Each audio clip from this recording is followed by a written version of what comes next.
jërëjëf mbokk yi ci ànd bi ngeen ànd ak seen télévision Futurs Médias di leen dalal ak jàmm ci yeewu leenu bés bi di am yaakaar ne ni yeewu ngeen bu baax a baax yegg ngeen ci seen bureau yi mais aussi yóbbu ngeen xale yi ñu jàngi bien entendu te yéen a ngi ñi nekk ci kër gi ñu ngi wàcc dem marché pour rëgal kon yu baax yi ñeneen ñi ci des ñi ngi ci seen kon ay activité ak lu mu ci mënti doon di leen ñaanal rek kennal ak jàmm ak programme télévision Futurs Médias. Alors ñi ngi ci nag yeewu leen bi nga xamante ni moom moo mujj ci semaine bi parce que xam ngeen ne gàmmuwaat bi dañ koy rek daal di màggal suba kon équipe yëpp ñi ngi rek daal di taxaw pour dem kon ca Kaolack ànd ak yéen dund ak yéen li nga xamante ni moom moo gën a rek daal di fës ci këru diine yëpp yi nekk fii ci Sénégal nañu koy defee jeudi bu nekk dinañ leen rek daal di concoctel toggal leen nag li nga xamante ni moom mooy kon rubrique yu am solo garmi seen naa ko fële mu toppandoo ma ci Rose ci kanam dana yegg si kon ci fàttaliku moom Ndiaye Bale Mamadou Ndiaye dana ñëw kon ci kanam ak match bi nga xamante ni moom moo doxoon démb ci diggante Sénégal ak Congo loolu yëpp nag dinañ ko daal di waxtaanee ci kanam ne doon coro ci wàllum patrimoine dana ñëw ci kanam waaye tamit togg lu neex fii la ak riz pilaf si kanam lay doon daal di rek consommer lu ñuy bay fii lay nekk ci plateau bu yeewu leen ci kanam riz pilaf ce sera avec Sophie bien entendu suñu ay correspondant dinañ ànd ak ñoom ñu wax ñu li nga xamante ni moom moo xew ci gox-goxaat yi nekk kon ci biir réew mi mais bu ñu ne gox-goxaat ci biir réew dafay rek daal di joxe li nga xamante ni moom mooy température yi bu ñu ne température yi nag seen xel nag dem fan yi nag ci poussière bi nga xamante ni yéen kay rek daal di nemmeeku météo nag fësal na ko nee na nag poussière dana daal di bari fan yi fii ci Ndakaaru ñu bàyyi ci xel rawatina nag ak gone yi ba léegi nag fraîcheur bi mi ngi rek daal di ñëw fii ci Ndakaaru ak la ko wër ci ay température te ji ci suba jàpp leen ne Linguère ñoom ñi ngi ci 24 degrés di profiter kon di nuyu waa Linguère yëpp sama bàjjen mais aussi maire Linguère di Aly Ngouille Ndiaye ñu ngi ko ciy nuyu kon bu baax a baax Diourbel ñoom ñi ngi ci 23 degrés Kaolack 21 degrés boo leen xoolee ci bët Saloum Sénégal diggante Ziguinchor Kolda ak Kédougou ñi ngi ci diggante 22 ak 23 degrés loolu de wane ne température yi wàcc na bu baax a baax Tambacounda ñoom ñi ngi ci 21 degrés boo demee ba côté Matam aussi il y a pas beaucoup de variation côté température ñi ngi varier entre 22 et 23 degrés 23 degrés également ci dëkk yi nga xamante ne ñoom ñoo nekk ci littoral yi yu ci mel ni Ndakaaru tey jii ci ngoon nag température dana yéeg mais tuuti boo leen xoolee bu baax a baax température 29 degrés à Dakar loolu nag di wane ne kon fraîcheur bi mi ngi tàmbali kon di rek dugg duñ koy rek tayal di wax chaque fois mu wax leen ko mois de novembre mooy mois de transition diggante seddaay ak tàngaay moo tax température da ngeen di gis ne wàcc na bu baax a baax rawatina nag ci côte sénégalaise yi diggante Saint-Louis ak Ziguinchor Linguère ñu ngi ci 41 degrés Diourbel 40 Kaolack ñu ngi ci 38 bu ñu demee ba ci bët gànnaaru Sénégal gis ngeen Matam mi ngi ci 40 degrés Podor 38 degrés ba léegi nag mi ngi tàng ci foofile 39 degrés la ñu nemmeeku ca Tambacounda waa Kédougou ñoom ñi ngi ci 37 degrés mu nekkoon nag température yi nga xamante ni indi nañ ko ci suba ak ci ngoon heure de marée yi xam ngeen ne nag géej gi day fees ak fer jàpp leen ne ci 9h bu jotee ba teg ñeent fukki simili ak juróom danañu dem kon ci géej gu fees 9h45 beneen géej gu fees gi jàpp nañ ko 22h06 loolu nag di wane ne ñi nga xamante ñoom ñoo nekk en haute mer nañu rek daal di jël seen ay matukaay ci jamono ji nag ñi ngi ci géej gu fer 3h45 du matin ba mu jotee la géej gi fer beneen fer bi jàpp nañ ko 15h45 waxtu yi nga xamante ni moom mooy les meilleurs moments de la pêche jàpp nañ ko diggante 2h11 du matin 4h11 maanaam waxtu woowu daanaka jàll nañ ci ba noppi beneen waxtu wi diggante 2h la bu jotee ba teg fanweeri simili ak juróom jàpp kon ñeenti waxtu ci ngoon ba teg fanweeri simili ak juróom diggante kon 14h ak 16h daanaka jant bi fenk na ba 7h jotee ba teg 10 minutes dana soow incha allah tey jii bu 18h jotee ba teg fanweeri simili ak ñett nañu ko rek daal di bàyyi xel. Suba si gis ngeen waxtu julli ba léegi nag ñu ngi ci télé service bi nga xamante ni moom lañ leen jagleel fii ci yeewu leen suba si julli nañ ko 5h56 tisbaar midi 54 lañ ko fas yéene kon daal di julli takkusaan 16h12 timis 18h43 et puis géewe mi ngi si 19h48 ñu bàyyi ko xel itamit bu baax a baax suñu mbokk catholique yi ñoom heure yi nga xamante ni ñoom la ñuy amal messe tamit du varier lu bëri ca cathédrale 7h 18h30 lay doon ci ñaari messe yu ñu daal di programmé ca martyr de l'Ouganda 6h30 18h30 loolee la ñu nar a amal kon tey ji messe ca Saint-Joseph nekk foofee ca Grand Yoff 18h30 moom mooy nekk kon messu bés bi. bu ñu jógee nag ci loolu xam ngeen ne bon xaalis bi danañ ko waxtaanee kon ci kanam ak euro yeeg dollar yi nga xamante ni moom lañ leen di indil chaque matin fii kon ci TFM mais ñu jàpp rek ne que euro moom daanaka du changer amul benn variable lii yéeg a ko wàcc kay moom mooy dollar xam naa peut-être ci yeneen ëtt dinañ ko rek daal di waxtaanee boo leen gisee lii nag moom mooy une journal bi di site bi di IGFM bokk kon ci njabootu groupe Futur Média à la une gis ngeen match bi lañ ci rek daal di wane ak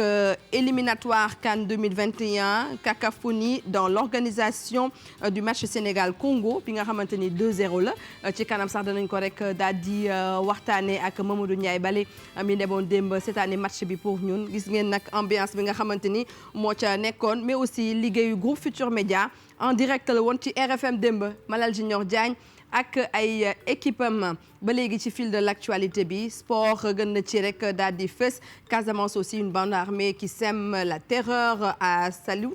donc loolu mun ngeen ko lire aussi ci site bi di IGFM gis ngeen Sénégal Congo Sadio Mané Sidi Sarr et Habib Diallo titulaires Mbaye Niang et Famara Diédhiou sur le banc loolu nag la site bi daal di wax loolu yëpp mun ngeen ko rek daal di suivre ci seen site bi di IGFM di leen gërëm nag mbokk yi encore bu baax ci ni ngeen ñu rek daal di cette année wax naa leen ko seen télévision TFM miroir la du Sénégal mais aussi bol d'information la parce que chaque fois boo leen yeewoo dañ leen di bëgg jukkil li nga xamante ni moom moo fi yees ci wàllum xibaar mais aussi bëggal leen aussi ci wàllum musique mais puisque ci xibaar yi lañu rek daal di toll dañuy commencer ak ñi nga xamante ñoom ñooy waa l'observateur yéen kay xëye tey gis ngeen l'observateur lu mu rek daal di def ci kon xëtam football éliminatoire CAN 2021 Sénégal-Congo nee na à Thiès l'histoire commence sur de bons rails. Je pense que c'est un bon titre si suñu naataango l'observateur yi et puis enquête démographique et de santé continue les chiffres de la sexualité des Sénégalais nee nañ 31,7% des femmes et 16,4% donc des hommes ont vécu leur première expérience sexuelle avant 18 ans. Donc peut-être on va en débattre ci kanam ak Mamadou Mbaye Garmi mu wax ñu ci rek tuuti les femmes de Tamba, Sédhiou, Kolda et Kédougou débutent plutôt leur vie sexuelle. C'est donc une enquête bi nga xamante ni waa journal L'Observateur def nañu ko. Enquête yéenekaay ci xëtam sommet de quitter la caserne du camp Sékou Mbalo le désarroi des bérets rouges donc à la une donc du journal Enquête mi ñëw aussi ci wàllum football et puis révision de l'avion présidentiel Pointe-Sarène Airbus incommodant donc à lire dans Enquête yéenekaay leneen li nga xamante ni mooy li xew ci wàllum yéenekaay ak L'As Macky Sall à Tanger donc le peuple a autant besoin de liberté que de pain quotidien Macky Sall moom moo ko wax kon ci yéenekaay bi di L'As et puis toujours Sidi Sarr et Habibou Diallo buteur contre le Congo les Lions portés par donc les Thiessois à lire dans L'As Le Soleil yéenekaay Macky Sall qui recevant donc le prix Médès au Maroc il ne peut y avoir ni exclusivité ni exclusion en Afrique loolu la nag daal di wax ci xëtu yéenekaay bi di Le Soleil Et puis Modou Diagne Fada, directeur général bu Sonacos, nous allons doubler nos achats cette année loolu la daal di wax moom Modou Diagne Fada si yéenekaay bi di Le Soleil. Les Échos moom ne le PDG de Diprom traîné en justice, des employés réclament 90 millions à Cheikh Mbacké Seye. Et puis Sénégal Congo, l'enfant de Bambali sur tous les bons coups. Sadio Mané enfile le costume de leader. Et puis ci yéenekaay bi di Les Échos, un maître coranique engrosse son élève. Abdoulahad Diop couché avec Marième Faye dans le Dara. Donc à lire dans yéenekaay bi di kon Les Échos. Libération xët wi ñu deg ci kon gis ngeen liñ ci def koo xamante ni non identifié muy tux saisie de cocaïne au large de Dakar. Les trafiquants ont peur de balancer le cerveau. Nom de code boss. Moom mooy li nga xamante ni moom mooy seen nom de code donc à lire dans Libération. Et puis Vox Populi, football éliminatoire CAN 2021 Sénégal-Congo. Les Lions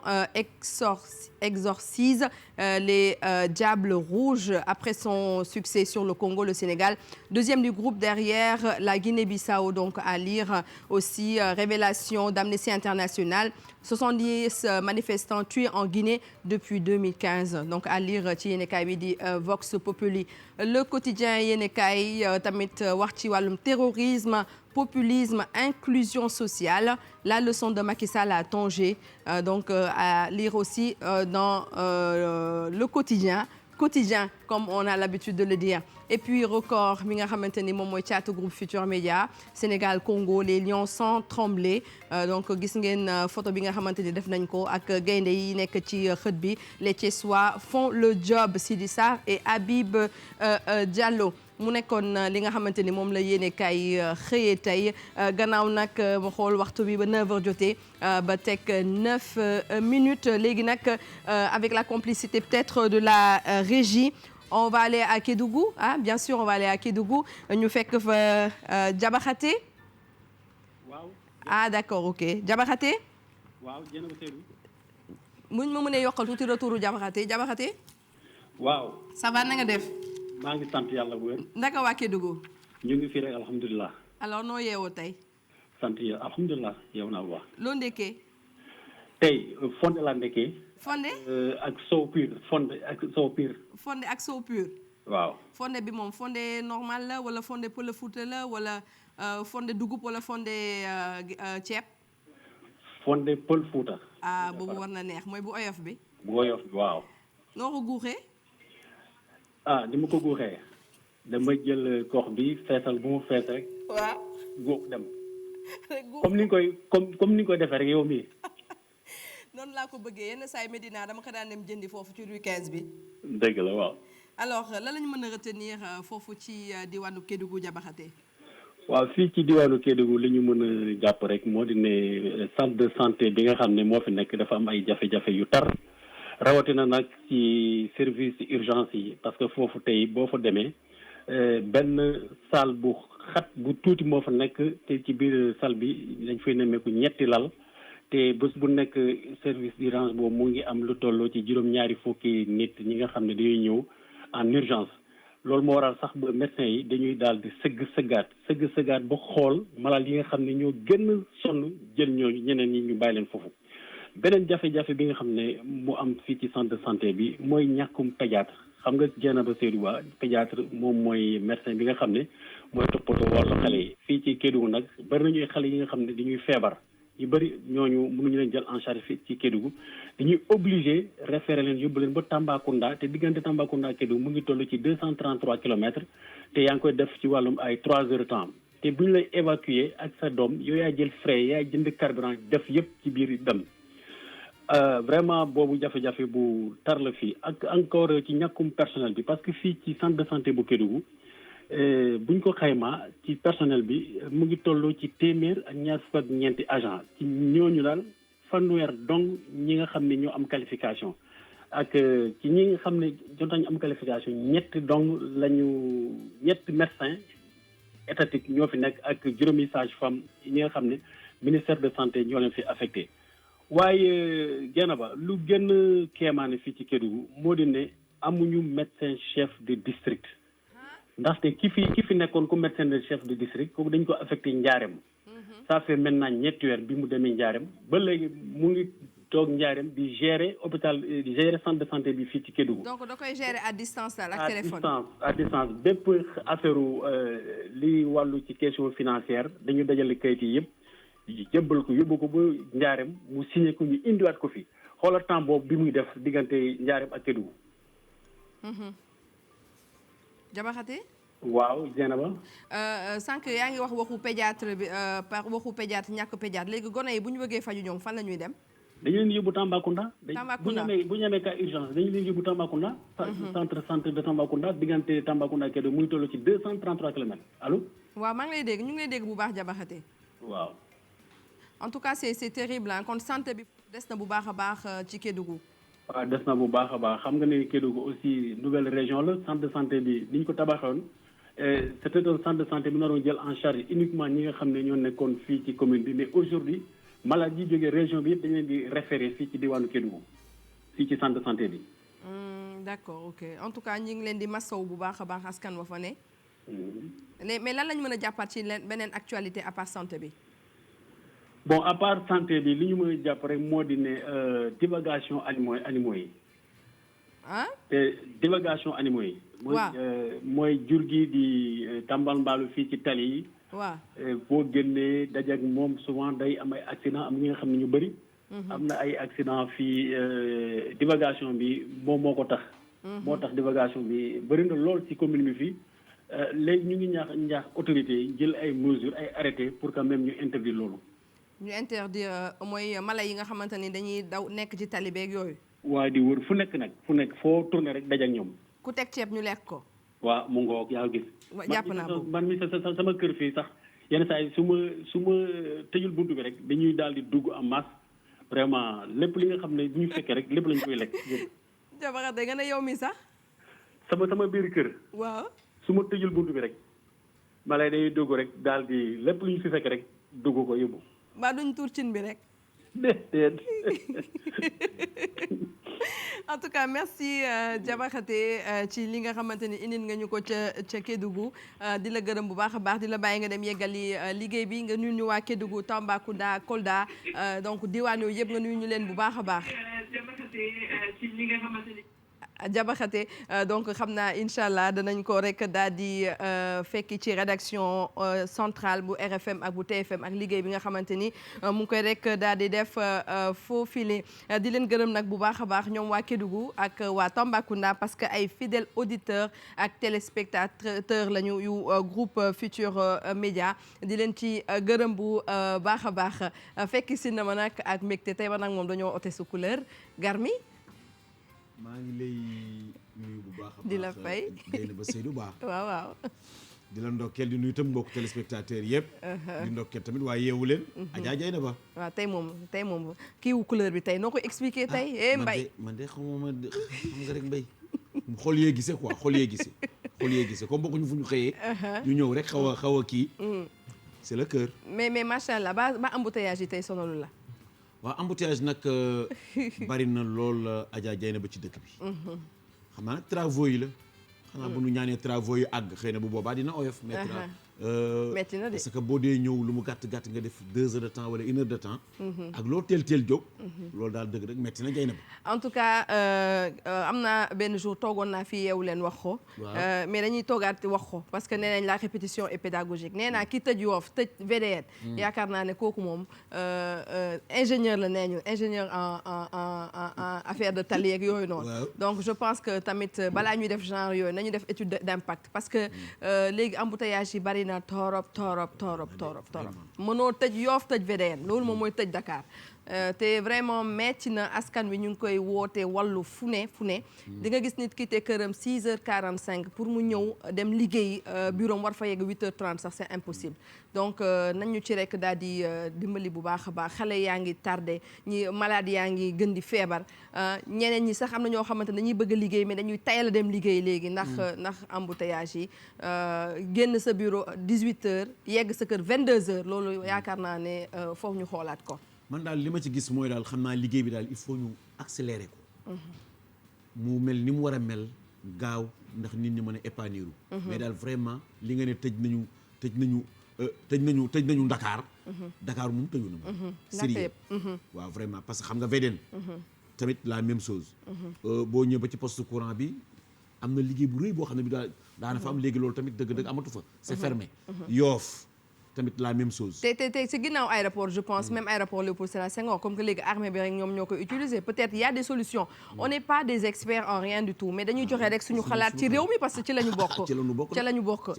parce que je pense que à partir de côté aéroport mën nañu ubbi foofu peut-être tali à l'intérieur pour mu dem directement ci VDN bi parce que quand même c'est devenu affreux c'est devenu impossible même de vivre situation yooyu la. mais foofu sax jéene ba am na benn tali am na benn kii contournement bu ñu mën a jaar foofu. mais c'est difficile xat na métti na man jaar naa fa rek fan yi yàggul mais damaa mujj wàññeeku. mais dafa metti moom daal liggéey bi daal na gaaw te sell ndax dëgg-dëgg dem beeg dikk bi daal mën a yomb ci doomu aadama yi. en tout cas war nañu kon daal di gestu doomu aadama yi parce que 2 ans la travaux yi war a durer. diggante 2 ans yooyu noonu yaakaar naa ne musiba naaru laay ñi nga xamante ñoom ñoo dëkk ci wet bu Oustaz kay toog ñi nga xamante ñoom ñoo dëkk ci wet bu moom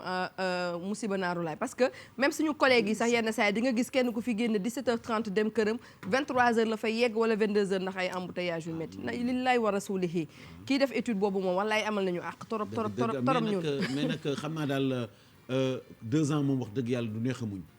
li nga ne il faut ñu wut kon ay solution loolu moo mënul ñàkk. et puis kenn mënut a toog ci ay bureau nag di def ay plan de circulation nañ ma baal ñoom gouverneurs yi ak préfet yi ak ingénieurs yi nga xam ne ñoom ñoo ko def mais tamit metti na parce que dañ koy dund saa su ne mu nekk lu metti loo xamante ni dañ koy nekk di ko wax keroog rek maa ngi tooñ Astou Mbène Thioub naan ko embouteillage yi nekk ci réew mi rédaction bi édition spéciale lañ ko war a defar Oustaz maa ngi lay nuyu. maa ngi lay fay Dieynaba. daanaka Yoff moom léegi dafa pëccoxoo moom. waaw mais salaamaaleykum d'abord maa ngi lay nuyu di nuyu El Hadj Amadou Mbaye Garmi di nuyu téléspectateurs yu télévision Futurs Médias yi ñuy topp si Yeewu Leen xam nga mbir mi moom fi mu nekk nii yaramu mag la rek. fépp lay méttee. côté tey jii nii boo jóg comme li ngeen di expliquer boo génnee Yoff mënatuloo wër rond point bi. da ngay ñëw ba aéroport. wëri dem ba pont fort wàcc pour mën a dugg biir Yoff. dëgg la xam nga loolu déjà rek complication la. perte nga temps te am na loo xamante ni itam bu fekkente ni liggéey mooy tax a jóg nit ñi. ba pare boole si bëgg di perte temps. yaakaar naa ne productivité bi nga xamante ni moom la ñu soxlaa duñ ko gaaw a am. parce que diggante bi nit ki dina sonn. te nit ki buy liggéey pour jariñu la mais ki nga xamante ni déjà liggéeyam mu ngi si commencé perdre temps mooy que ne liggéeyam am na lu bari loo xamante ni mu ngi si commencé wàññeeku si wàllu la ma sooy am sa wàllu xaalis ba sa wàllu koom nga ak yi nga xamante ni moo ñu demee comme li nga expliqué rek il faut ñu dimbali nit yi maa ngi koy wax léegi bi may ñëw ma ne ki may dawal ma ne ko xoolal léegi nit ñi tey jii boo gisee dëkk bi li ko gën a xatal mooy dañu jëm ba si trottoir yi léegi dañ ko tabax ñi def ko ay immeuble ñi def ko ay magasin ñi def ko ay boutique di ko loué te loolu ñun ñii nga xamante ni mun ñu fasta xànc ak moromam si waxin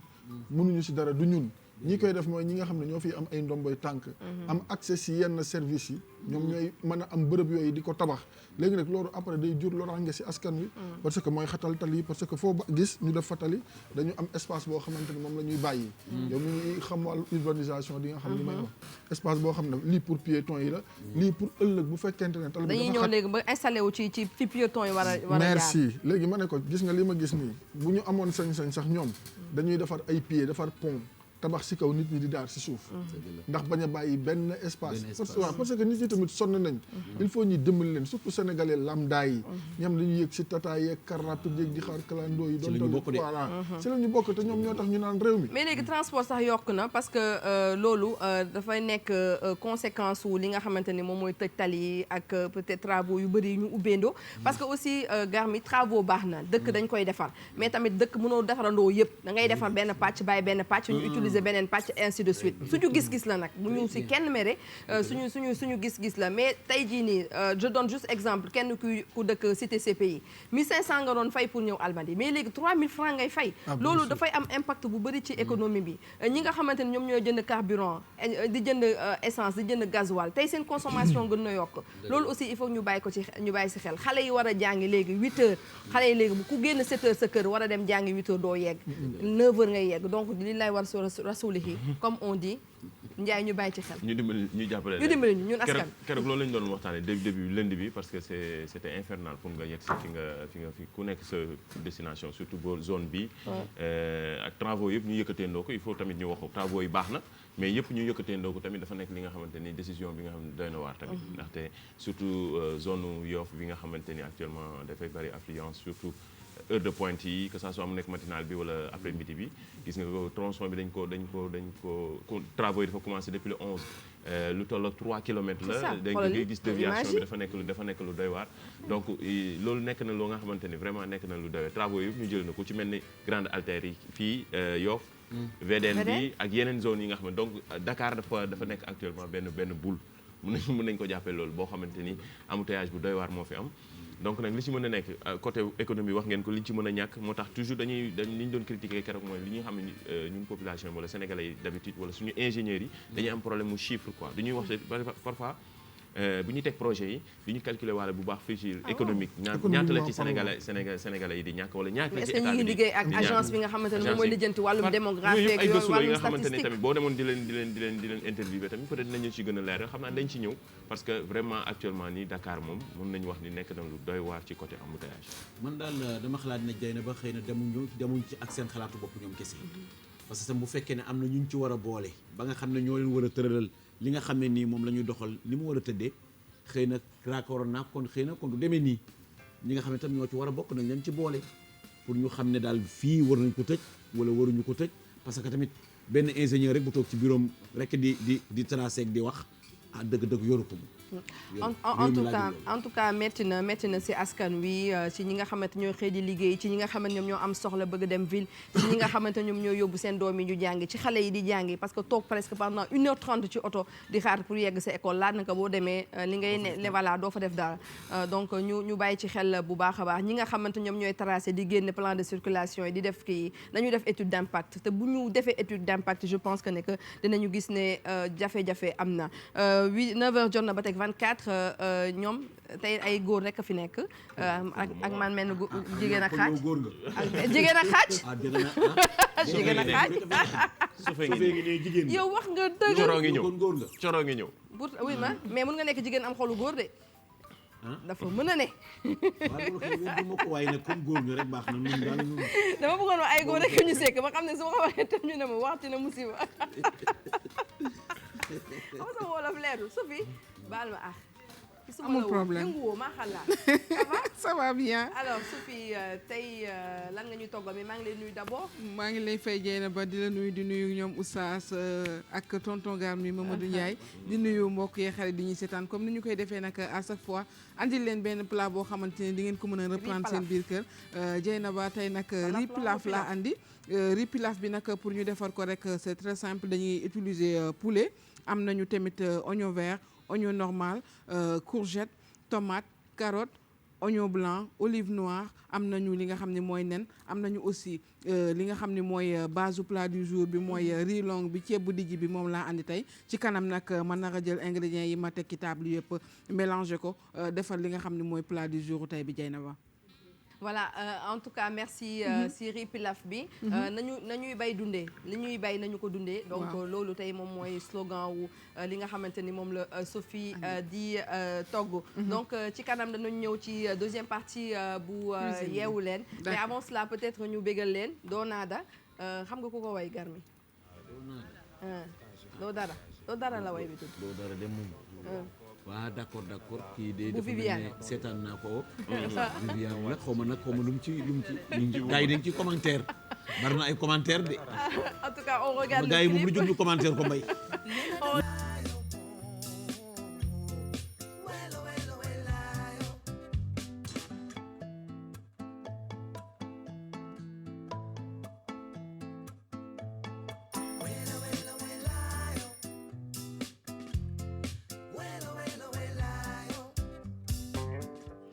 9h34 di leen gërëm bu baax a baax ci ni ngeen ñëwaatee ak ñun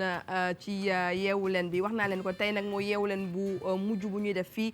ci Ndakaaru xam ngeen ne suba événement bu rëy ginnaaw suba la ñuy amal ci ngénte waat bi comme nañ koy waxee ngénte bi ñoom nag ca Kaolack la moo tax nag ñu ngi déployer équipe yi ñun ñëpp ñu dem ci Kaolack pour ngeen dund li nga xamante ni bokk na ci événement yi nga xamante ni événement religieux yu gën a am doole démb sax yaakaar naa ne maa ngi lay gis Garmi ngay def lu rëy ci télé bi ci préparatifs yi nga xam ne ñu ngi koy amal ci gàmmu gi. waaw gàmmuwaat xam nga gàmmuwaat dafa nekk tamit loo xam lu am solo la. yonent bi dara doyul ci moom. suñ ko mënoon a jox. di ko màggal suñ ko mënoon a jox at mi yëpp. dañ ko koy jox kon buñ dee def gàmmuwaat mu tombee tamit ak Njaasaan tamit di def tamit gàmmu. bari na loo xam ne lii daal njariñ loo xam ne lii génn na ci daal. macha allah moo tax kenn du Seydina Mohamed. xam naa ne loolu oustaz dana ci ñëw. waaye daal vraiment gàmmuwaat daal macha allah am na solo kon tamit waa Kaolack ni ñu koy préparé bu baax. ni ñu koy préparé tamit ci réew mi yëpp mu nekk loo xam ne daal lu am solo la dëgg Adja Dieng ba. oustaz Assane. waaw xam nga yonent bi moom sallallahu alayhi wa sallam day kenn mu nekk koo xamante ni suñu borom subhanahu wa taala moom moo ko tànnal boppam li mu doon moom dafa ko boppam. xam nga suñu borom subhanahu wa taala dafa wax si alquran mu ne wa rabbuka yaxluqu ma yashaau wa yaxtaar yàlla neen man maay bind lu ma soob bind nu ma soobee bind ku ma soob waaye itam maay tànn lu ma soob def nit lu ma soob parfois nit dina doon dara ñu defe ne si moom la déedéet yàlla la gis nga départ bi ñun ñëpp ñoo ko bokkoon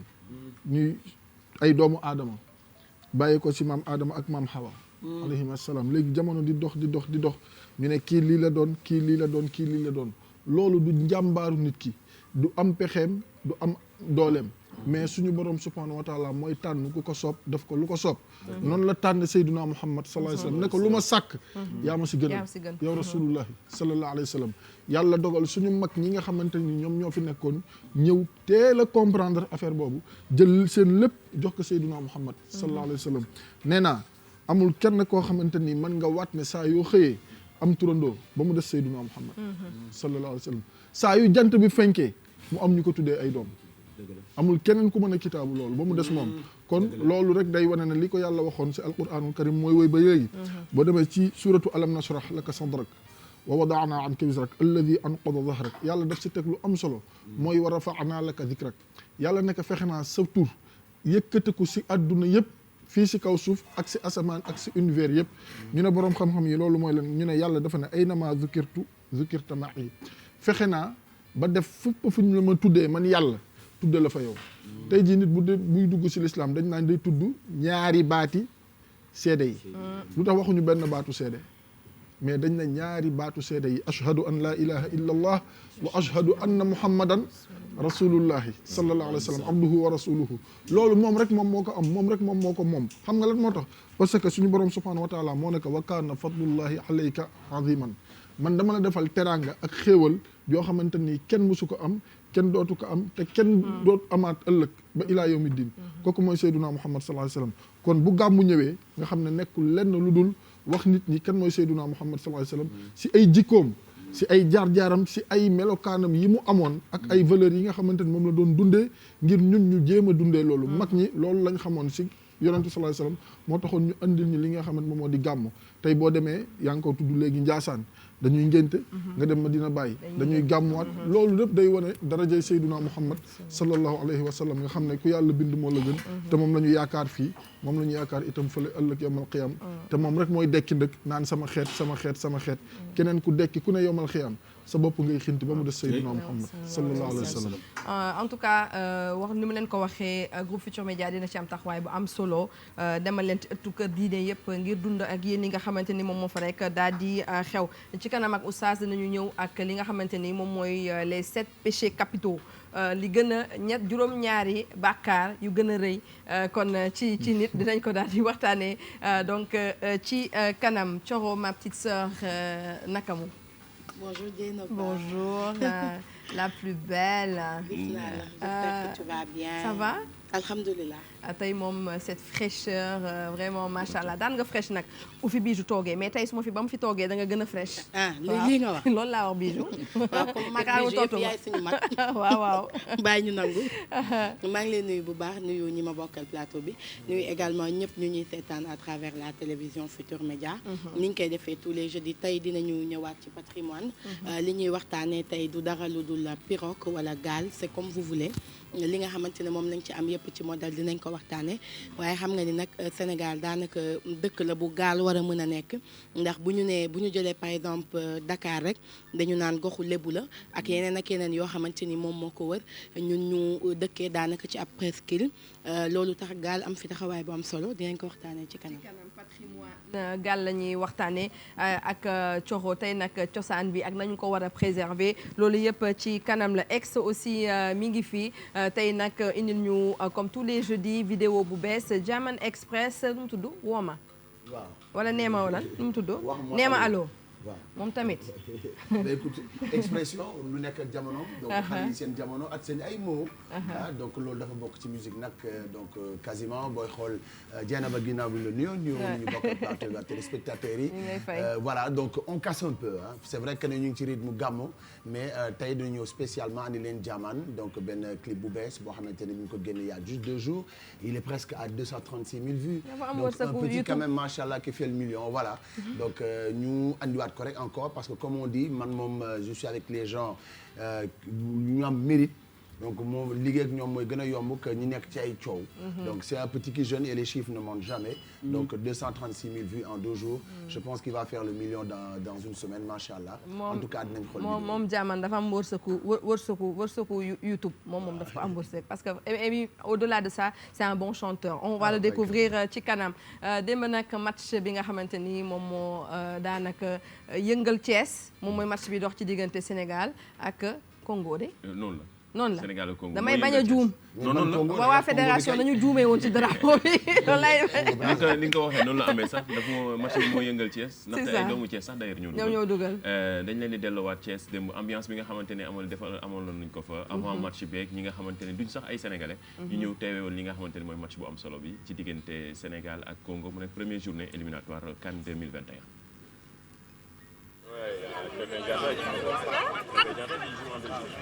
Un joueur?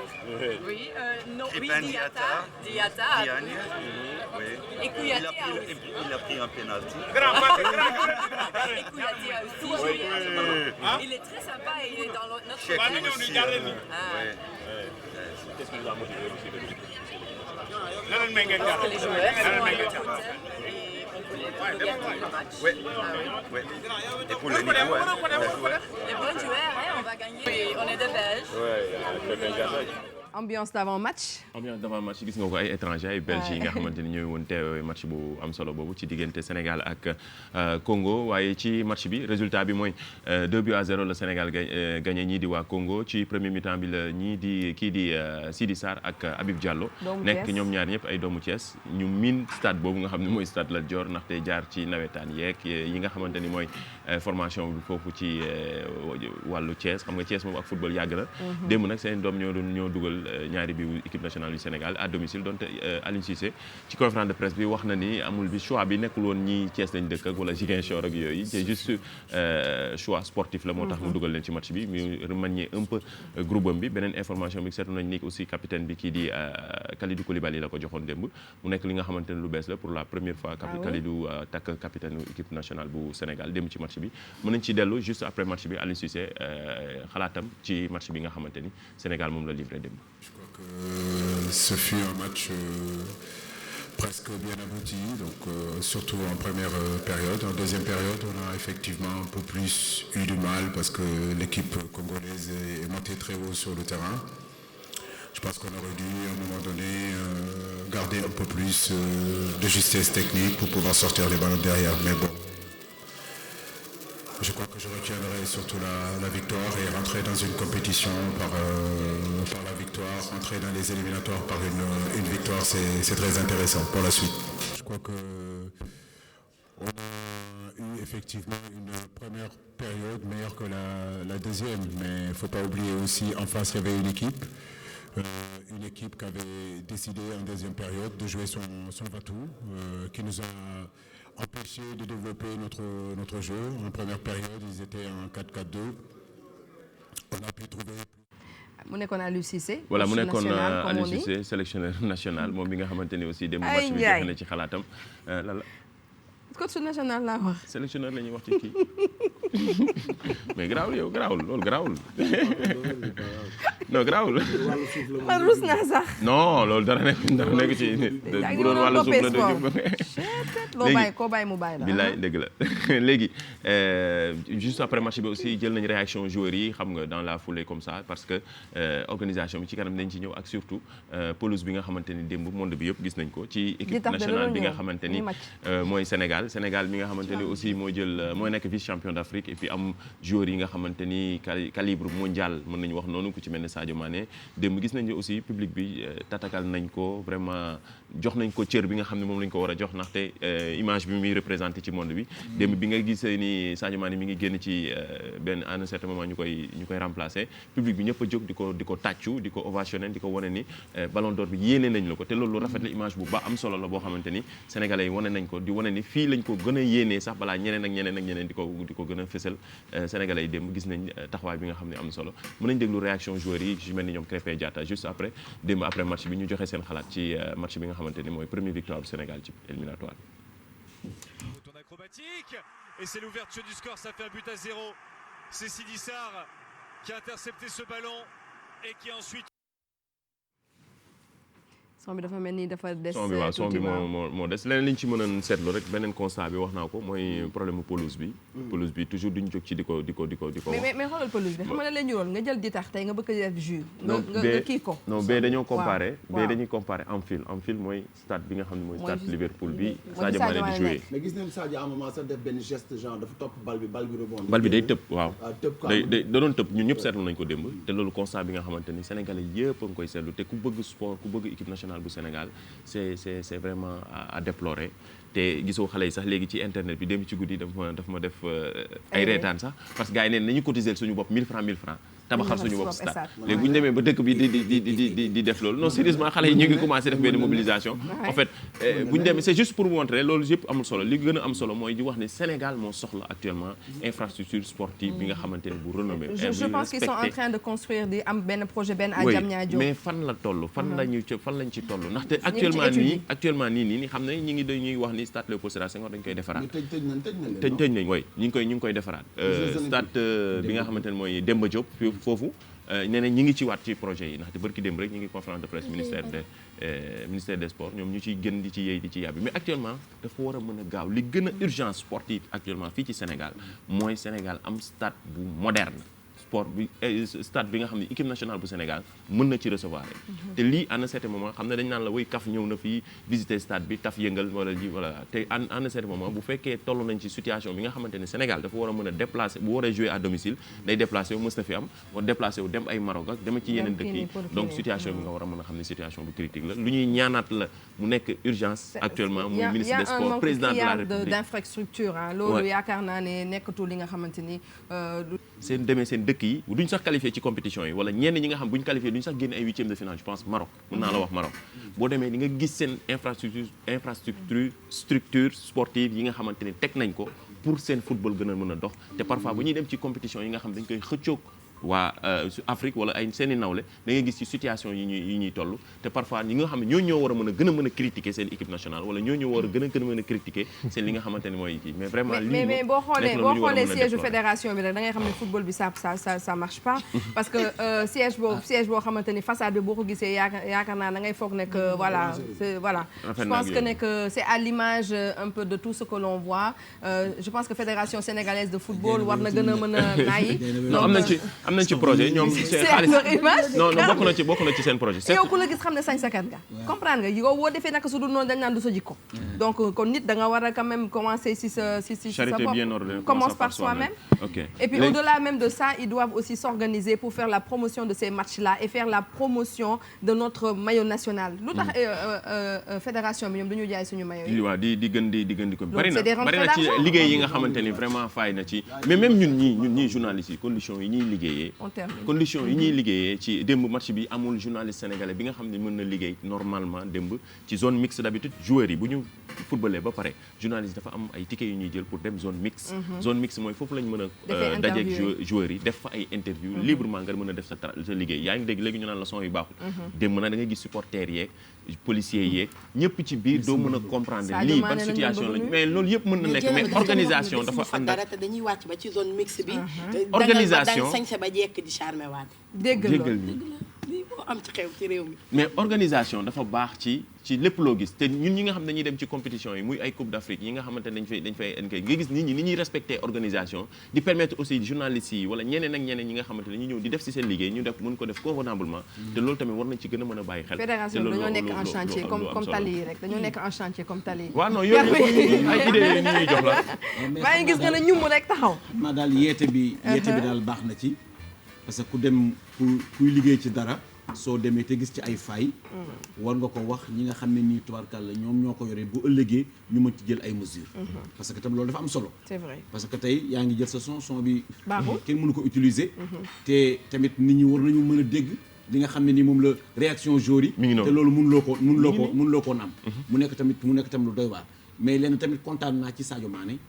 li nga xam ne moom la ko Sénégal yi defal ku def dara dañ la war a defal dara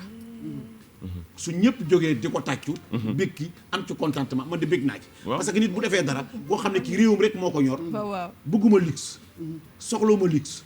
lu ma am dama ko delloo sama réew loolu dafa nekk loo xam ne baat bu fort te nekkul ne ñëpp ñoo am boobu xalaat am na ñoo xam ne lu ñu am ñi ngi xalaat ay luxe yu kenn xamul mais moom réewam la xalaat ba àddina yëpp naw ko man daal dégg naa ci kontaan naa ci. non ci situation bu doy waar lañ koy defee nii parce que actuellement xam nga ne votu ballon d'or yi jeex na. monde bi yëpp ñu ngeen di bëgg wala yéene ñenn ñi laay wax wala surtout africains yi yéene nañu moom. ci saison bi mu def.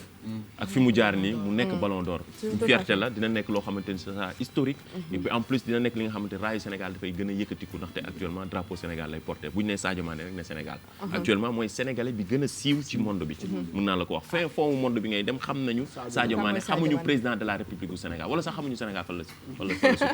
en tout cas merci Mamadou Ndiaye ci li nga indi mais aussi ce qui est important c'est que nit ki nga ni ñu ko yaree parce que Sadio am na benn image mu gis démb muy dugg yaakaar naa dugg entraînement mu gis ay pakku ndox mu yëkkati pakku ndox yu yóbbu donc ça ay tolluwaay la nit ki mën nga am lu ne yor lu nekk mais nga suufeel sa bopp ba mën a kon daal di am yërmande yàlla suñu borom donc c'est important en tout cas ñu ngi koy féliciter moom Sadio Mané di féliciter l'équipe nationale du Sénégal di ko ne yàlla na ko yàlla may raaya bi nga xamante ni ñëpp ko yéenee incha allah donc yàlla sax dina ko may bu soobee borom bi ñu daal di xuus gannaaw ba 9h jotee ba teg 52 minutes wax naa ko Exidex dinañu wax lu jëm nag ci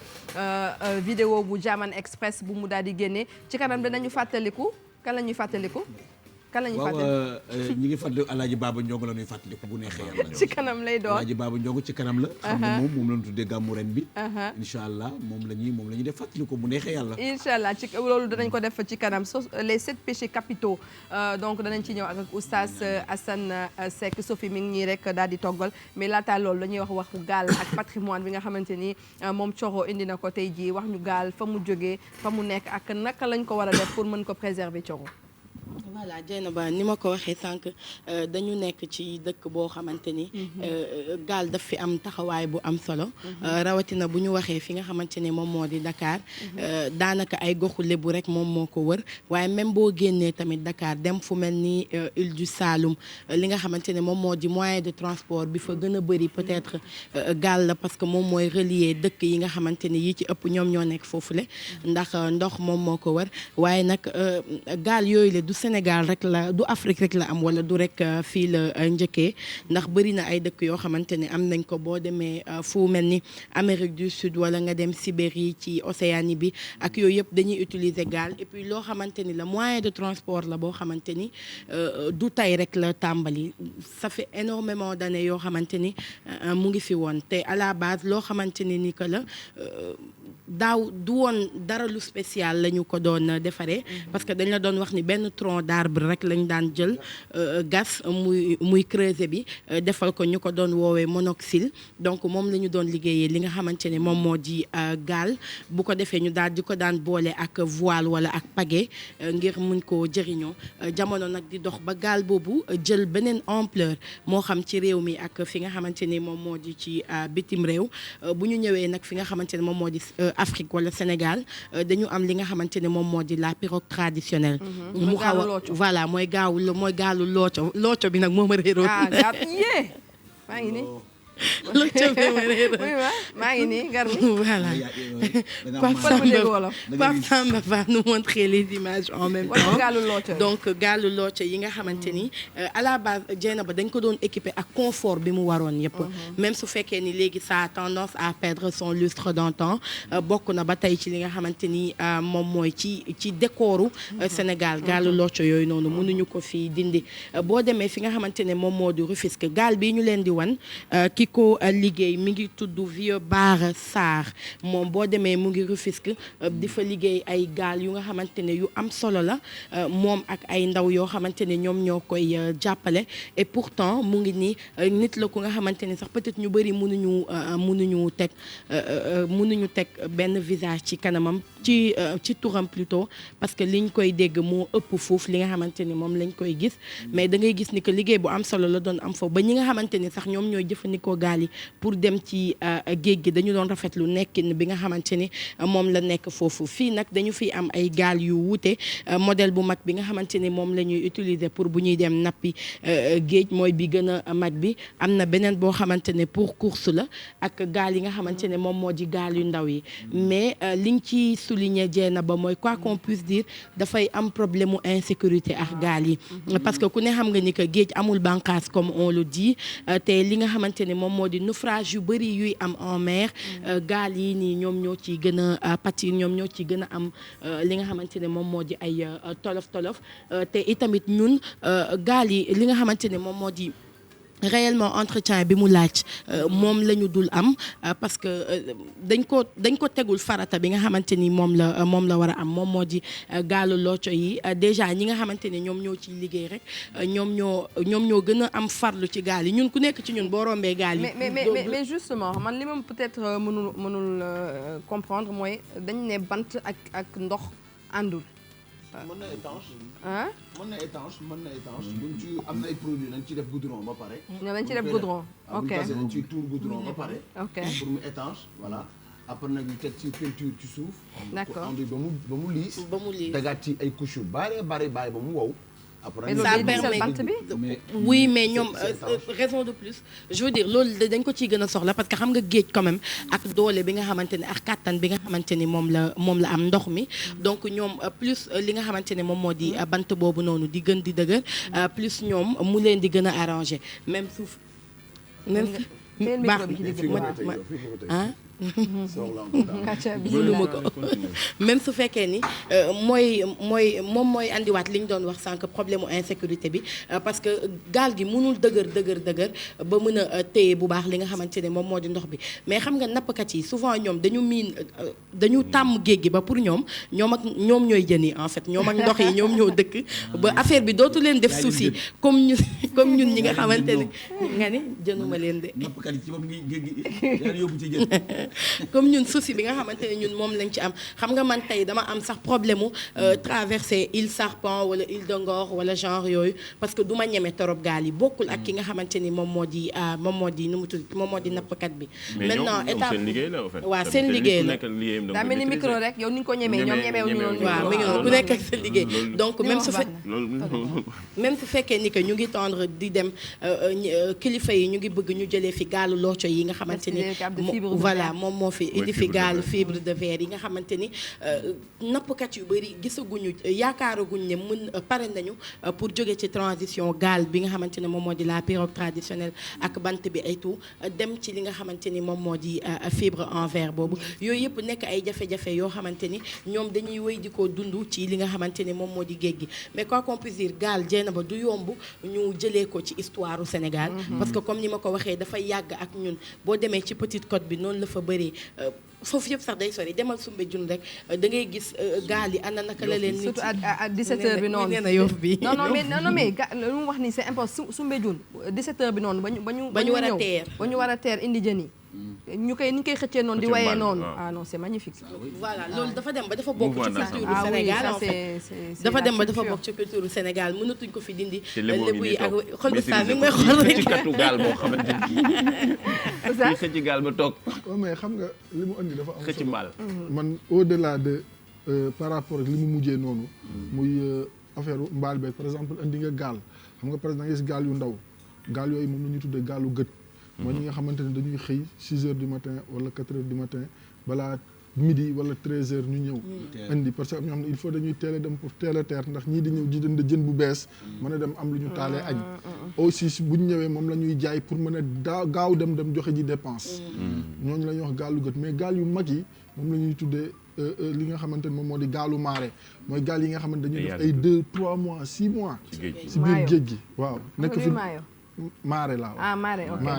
donc ay 3 mois ay weer si biir géej nga xamante ni ñoom lu ñu napp rek gaal yu ndaw yi ñooy ñëw ba foofu jox leen ñoom ñu dem teer jox jaay donc jox ñi nga xamante ne ñoo di voilà mareyeurs yeeg ainsi de suite léegi boo ñëwee si histoire u gaal ci diina ji ñu bokk di diina Yonent bi sallallahu alayhi wasallam alquran daf ko indi ci ay aaya si ay versets yu bëree bëri boo jëlee déluge bi muy am yonent yàlla Nuux alayhi salaam nga xam ne keroog dana ko yàlla dana ko lépp luy mbindeef wut si peer maanaam bu góor ba ak bu jigéen ba ñi la gëm ànd ak yow sa gaal gi ndax damay tukkal àdduna waaw keroog ba mu ko waxee ñëw mu àndoon ak moom dañ ne ko yow may ñu jàmm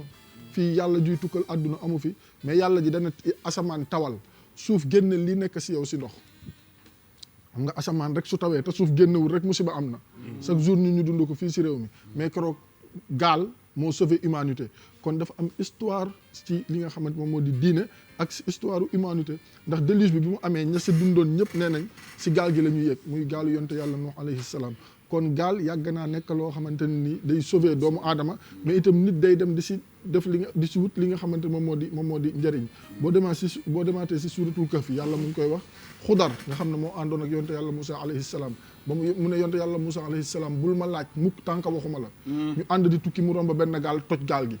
mu ne ko mais yow yaa mën a tooñ gaalu jàmbur bi nga romb toj ko te defuñ la dara mu ne la ko déedéet am na benn buur boo xam ne mu ngi ñëw suñu gannaaw bu ñëwee fekk gaal boo xam ne dafa impact maanaam dara yàqu si day rey seen ay borom nangu ko léegi nag moo taxoon ma toj gaal gi bu ñëwee gis gaal gi ne gaal gi kat am na sikk mu bàyyi fi seen ay borom bàyyi leen ñoom ñu sauvé gaal gi mën a sauvé kooku moo nekkoon koo xamante ni moom la ñuy wax ne mu ngi dund ba tey moom Xudar du woon yonent mais yàlla daf ko defoon mu nekk loo xam ne ku yéeme la ndax kuy ñëw fekk ab yonent di ko jàngal kooku leneen la boobu yàlla mu ngi jàngal doomu aadama yi ne leen bul toll fenn ba naw sa bopp fëgg sa dënn ne man rek la wala maa fi raw wala bu dul man du baax yàlla li mu yor si ay jaamam yoo xamante ni kii doy waar la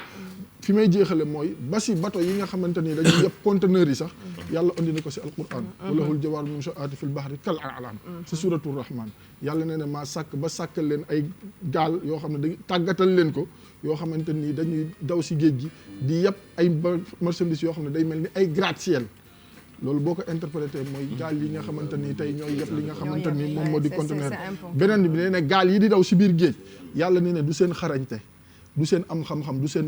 man maa tàggat géej gi ba gaal yooyu duñu sërëx yow tey jii nii gaal moo gën a diis doomu aadama lan moo tax doomu aadama bu taxawee si géej sërëx te gaal bu dawee du di yàlla nee na loolu man maa tàggat géej gi ba ngeen man di si defar ay gaal di daw di wuti li ngeen dundee lu ngeen jëriñoo ak lu ngeen di suturloo kon alquran bàyyiwul dara patrimoine u Sénégal la loolu xam nañ ko mais itam dafa am place boo xamante ni bu am solo la si diina ji du caaxaan tegal foofu sa loxo Coro voilà li ñuy jeexalee rek mooy Dieynaba moom gaal yooyu itam ni mu bëree lu ñuy defaral comme ni ko oustaz waxee noonu la amee itam lu mu yàq parce que xam ngeen ni que immigration clandestine li ko yombal gaal yi ci la donc faat na ay doomu aadama yu bëree ñu gis ak ñu gisul parce que bëri na ñoo xamante ni ci Petite Côte bi wala ci yenn ci ay fu gaal yi di nekk la ñu doon jaaree pour mën a àgg fi nga xamante ne moom moo di ci bitim réew mu nekk fléau bu sonaloon lool Afrique même su fekkee ni mu ngi wéy di wàññeeku du ñàkk de temps en temps nga jot ci ay xibaar te ñooñu dara du leen jéem a yóbbu foofule lu dul gaal yi donc ñu bàyyi xel bu baax ci ne xëj na gaal yooyu mën nañ ci liggéey tey ba am lu leen yóbbu bitim réew mais mu jaaree ci yoon mais pour loolu itamit faaw ku nekk def ci loxoom parce que xam nga ni que ñoom souvent dañuy faral di ñaxtu lu bëri loo xamante ni jàpp nañ ni état bu Sénégal daf leen ci seetaan muy doon lu metti ci ñoom parce que ñoom itamit amuñu lu dul géej gi amuñu lu dul gaal yi pour mën a suturlu peut-être da ngay gis ni que yenn saa yi ñoom bu ñu bëggee xëccoo ak bateau yu mag yi du yomb ñoom bu ñu bëggee xëccoo ak bateau chinois yi du yomb parce que chinois yi ils ont tous les moyens peut-être pour mën a am li ñu bëgg ci ay tonnes jën bokkul ak ñi nga xamante ni ñoom ñi bu ñu ko bëggee duñu ko am seen ay moyens bëriwul parce que ay gaal yu ndaw la ñu yor da ngay gis dañ lay wax ni que yenn saa yi géej gi tëj na et que ñoom nee nañ bu ñu toogee dinañu am xibaar que chinois yi wala yeneen xeet tubaab yi ñu ngi napp ci suñu géej gi te jamono boo xamante ne ñoom dañ leen wax ni que géej gi tëj na ñoom ñu war a toog xaar donc yooyu yëpp ay jafe-jafe la yoo xamante ni ñu ngi njortu ni bu ñuy dem ci transition jóge ci pirogue traditionnelle yi bëgg a jëm ci pirogue yu yees yi voilà dina am ay mesures d'accompagnement ba ku nekk ci ñoom nga mën ci gis sa bopp parce que ñoom amuñu lu dul loolu ñoom ñi nga xamante ne ñoom ñooy utiliser pirogue yi en tout cas comme ni nga wax napp bi c'est vrai que ne que yenn saa yi am li ñuy duppee repos biologique surtout pour poulpe yeeg genre xeetu jën yu mel noonu donc voilà donc loolu c'est lu am la maintenant ñeneen ñi nga xamante ñoom ñoo ñëw di napp mu nekk yeneen xeet yi peut-être c'est juste des problèmes de licence et de moyens comme ni ko Thioro waxee mais je pense que ne que kilifa yi dinañ ci am taxawaay bu am solo en tout cas merci Thioro ci sujet bi nga indi mënoon nañ ko gën a yaatal mais malheureusement on est donc étranglé par le temps moo tax dañuy def course contre la montre parce que Oustaz Garmi il faut mu fàttaliku tey góor gu baax mais laata loolu Garmi ñu ñëw ci juróom-ñaari bàkkaar yi nga xamante ni tey jii nii moom la Oustaz di waxtaanee. waaw jërëjëf Dieng mu nekk loo xamante ni lu am solo la xam nga doomu aadama moom suñu borom subhanahu wa taala daf ki bind mu nekk koo xamante ni matul. koo xamante ni xëy na mën na dëkk di def njuumte wala loo xamante ni naka sudul noonu la mais dafa am yoo xamante ni suñu borom subhanahu wa taala nee ne amu si problème moom day sax faf bàyyi mu jàll xam nga bàkkaar ni ma koy faral di expliquer mooy dafa mel ni tilim am na loo xam ne mën na takk sa yére nga def nii mu deñ am na loo xam ne bu taxee sa yére mën nga jël morceau tooyal def si ndox def nii mu deñ am na loo xam ne il faut nga laal ko ok omo wala saabu wala luy dindi tilim wala gàkk-gàkk mu deñ am na yoo xamante ni il faut nga fete ngir mu deñ am na yoo xam ne il faut nga dem eau de javel wala yu ni demee ngir mu deñ am na yoo xam ne eau de javel dindiw ko bàkkaar yi degré yi noonu la demee am na yoo xamante ni astaghfirullah mën na ko far am na loo xamante ni da ngay def astaghfirullah def sarax mën na ko far am na loo xam ne da ngay def astaghfirullah julli ñaari rakk moom moo def sarax teg si ñaari rakk moom moo koy far donc bàkkaar bu nekk ak ni nga xamante moom moo koy far léeg-léeg nag boo gisee ma indi lii tey jii nii boo xoolee li ma bëgg a waxtaanee nga xool contexte bi nga xamante ni sénégalais yi moom la ñuy dund dafa mel ni yonent bi sallallahu alayhi wa sallam tey la ñëw doon wax ak ñun ndax dafa toog ak saxaaba yi moom Seydina Muhammad sallallahu alayhi wa sallam xam nga yàlla nag moom nee na bàkkaar yépp da koy baale ba mu des benn bokkaale ok xam nga def si alquran yàlla ne innahu man yushrik billahi faqad harrama allahu alayhi aljanna wa ma'ahu an-nar ma lil-zalimina min ansar yàlla ne képp koo xamante ni da nga ma bokkaale man yàlla araamal naa sa yaram aljana yàlla nañu si yàlla musal wa ma'ahu an-nar sa dëkkuwaay sa teeruwaay fa ngay ñëw ëllëg mooy safara te doo am kenn koo xamante ni moo la siy dimbali mais oustaz pour que mu gën a ñu mën a comprendre est-ce que mën nga jox par exemple yenn saay lan ay exemple bokkaale yàlla ay exemple juste par exemple nit wax benn kàddu mu xam ne que loolu bokkaale yàlla la voilà pour ñi nga xamante ni peut-être xale yi ñuy seetaan di ko def comme que xamuñu ko woon ñu baax xam nga bokkaale ñaar la dafa am bu ñuy wax ashirkul akbar ak ashirkul asghar maanaam bokkaale yàlla bu mag ak bu ndaw bu mag bi xam nga ban la nga bàyyi fi yàlla di jaamu leneen lu bokkul ak yàlla boobu bu mag la wala nga jël yàlla boole ko ak keneen di ko jaamu xam nga loolu itam nu mu tuddati bu mag la kooku dafay falaa jëm waaw falaa jëm maanaam tey boo gisee loolu sax pratiquement amatul wala bu amee tamit bariwul am na ñu koy def ba léegi ba tey am na ñoo xamante ni jant bi la ñuy jaamu ça existe toujours ñooñu dañuy bokkaale yàlla am na ñoo xam ne ba tey weer bi la ñuy jaamu ñooñu dañuy bokkaale yàlla am na ñoo xamante ni ba tey nag la ñuy jaamu nag donc loolu bokkaale yàlla am na ñoo xam ne dañuy teg seen xërëm di ko jaamu loolu tamit bokkaale yàlla la parce que yooyu ma fi lim yëpp benn du si yàlla boo jëlee xërëm maam Ibrahima alayhi salaam keroog ba mu nekkee gën a nekk tuut tànk avant yàlla di ko yónni bi mu ñëwee gis leen ñuy jaamu xërëm dañ leen li ngeen di jaamu nii dëgg yàlla baaxul ñu ne kat lii dañ fekk suñuy bàyyi di ko def ñun dañ koy def ñu xëy benn jour dem seen foire yu mag yi wala seen fête yi bi ñu demee mu toj yàlla yëpp xërëm yëpp bàyyi fa bu mag bi bi ñu ñëwee ñu ne waaw ku def li am ku ne am na benn goos bu ma déggoon bu ñuy wax Ibrahima génnew ma ko si ñu woo ko ne ko yow ku toj lii mun leen mën ngeen koy laaj yii yëpp dee nañ ba mu des bu mag bi laaj leen ko bu mag bi ñu ne ko yaa gën a xam ne kii mënul wax mun leen léegi yéen nan ngeen di jaamoo lu mënul wax yéen nan ngeen di jaamu ñeneen ñi ñu ne ko ñun jant bi bi ñu demee ba jant bi so mun leen waaye yéen seen yàlla day xëy di tëdd kon tëdd na ñu ne ko weer wi ngi nii ñu xëy weer wi dem mun leen seen yàlla tamit bu day veillé ba fajar mu dem tëddi yaa ngi dégg donc bi mu ne leen dëgg man ki may jaamu mooy kii fi sàkk weer wi ki nga xamante moom moo sàkk donc jant bi donc yooyu xeeti bokkaale la beneen bokkaale bu mag yàlla ak diwu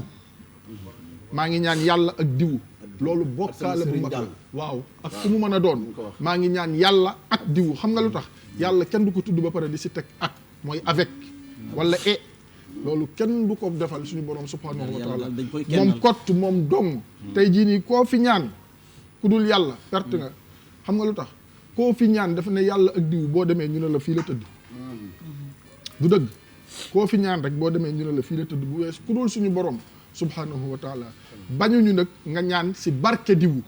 ñaan yàlla ak diwu ak ñaan si barke diwu bokkul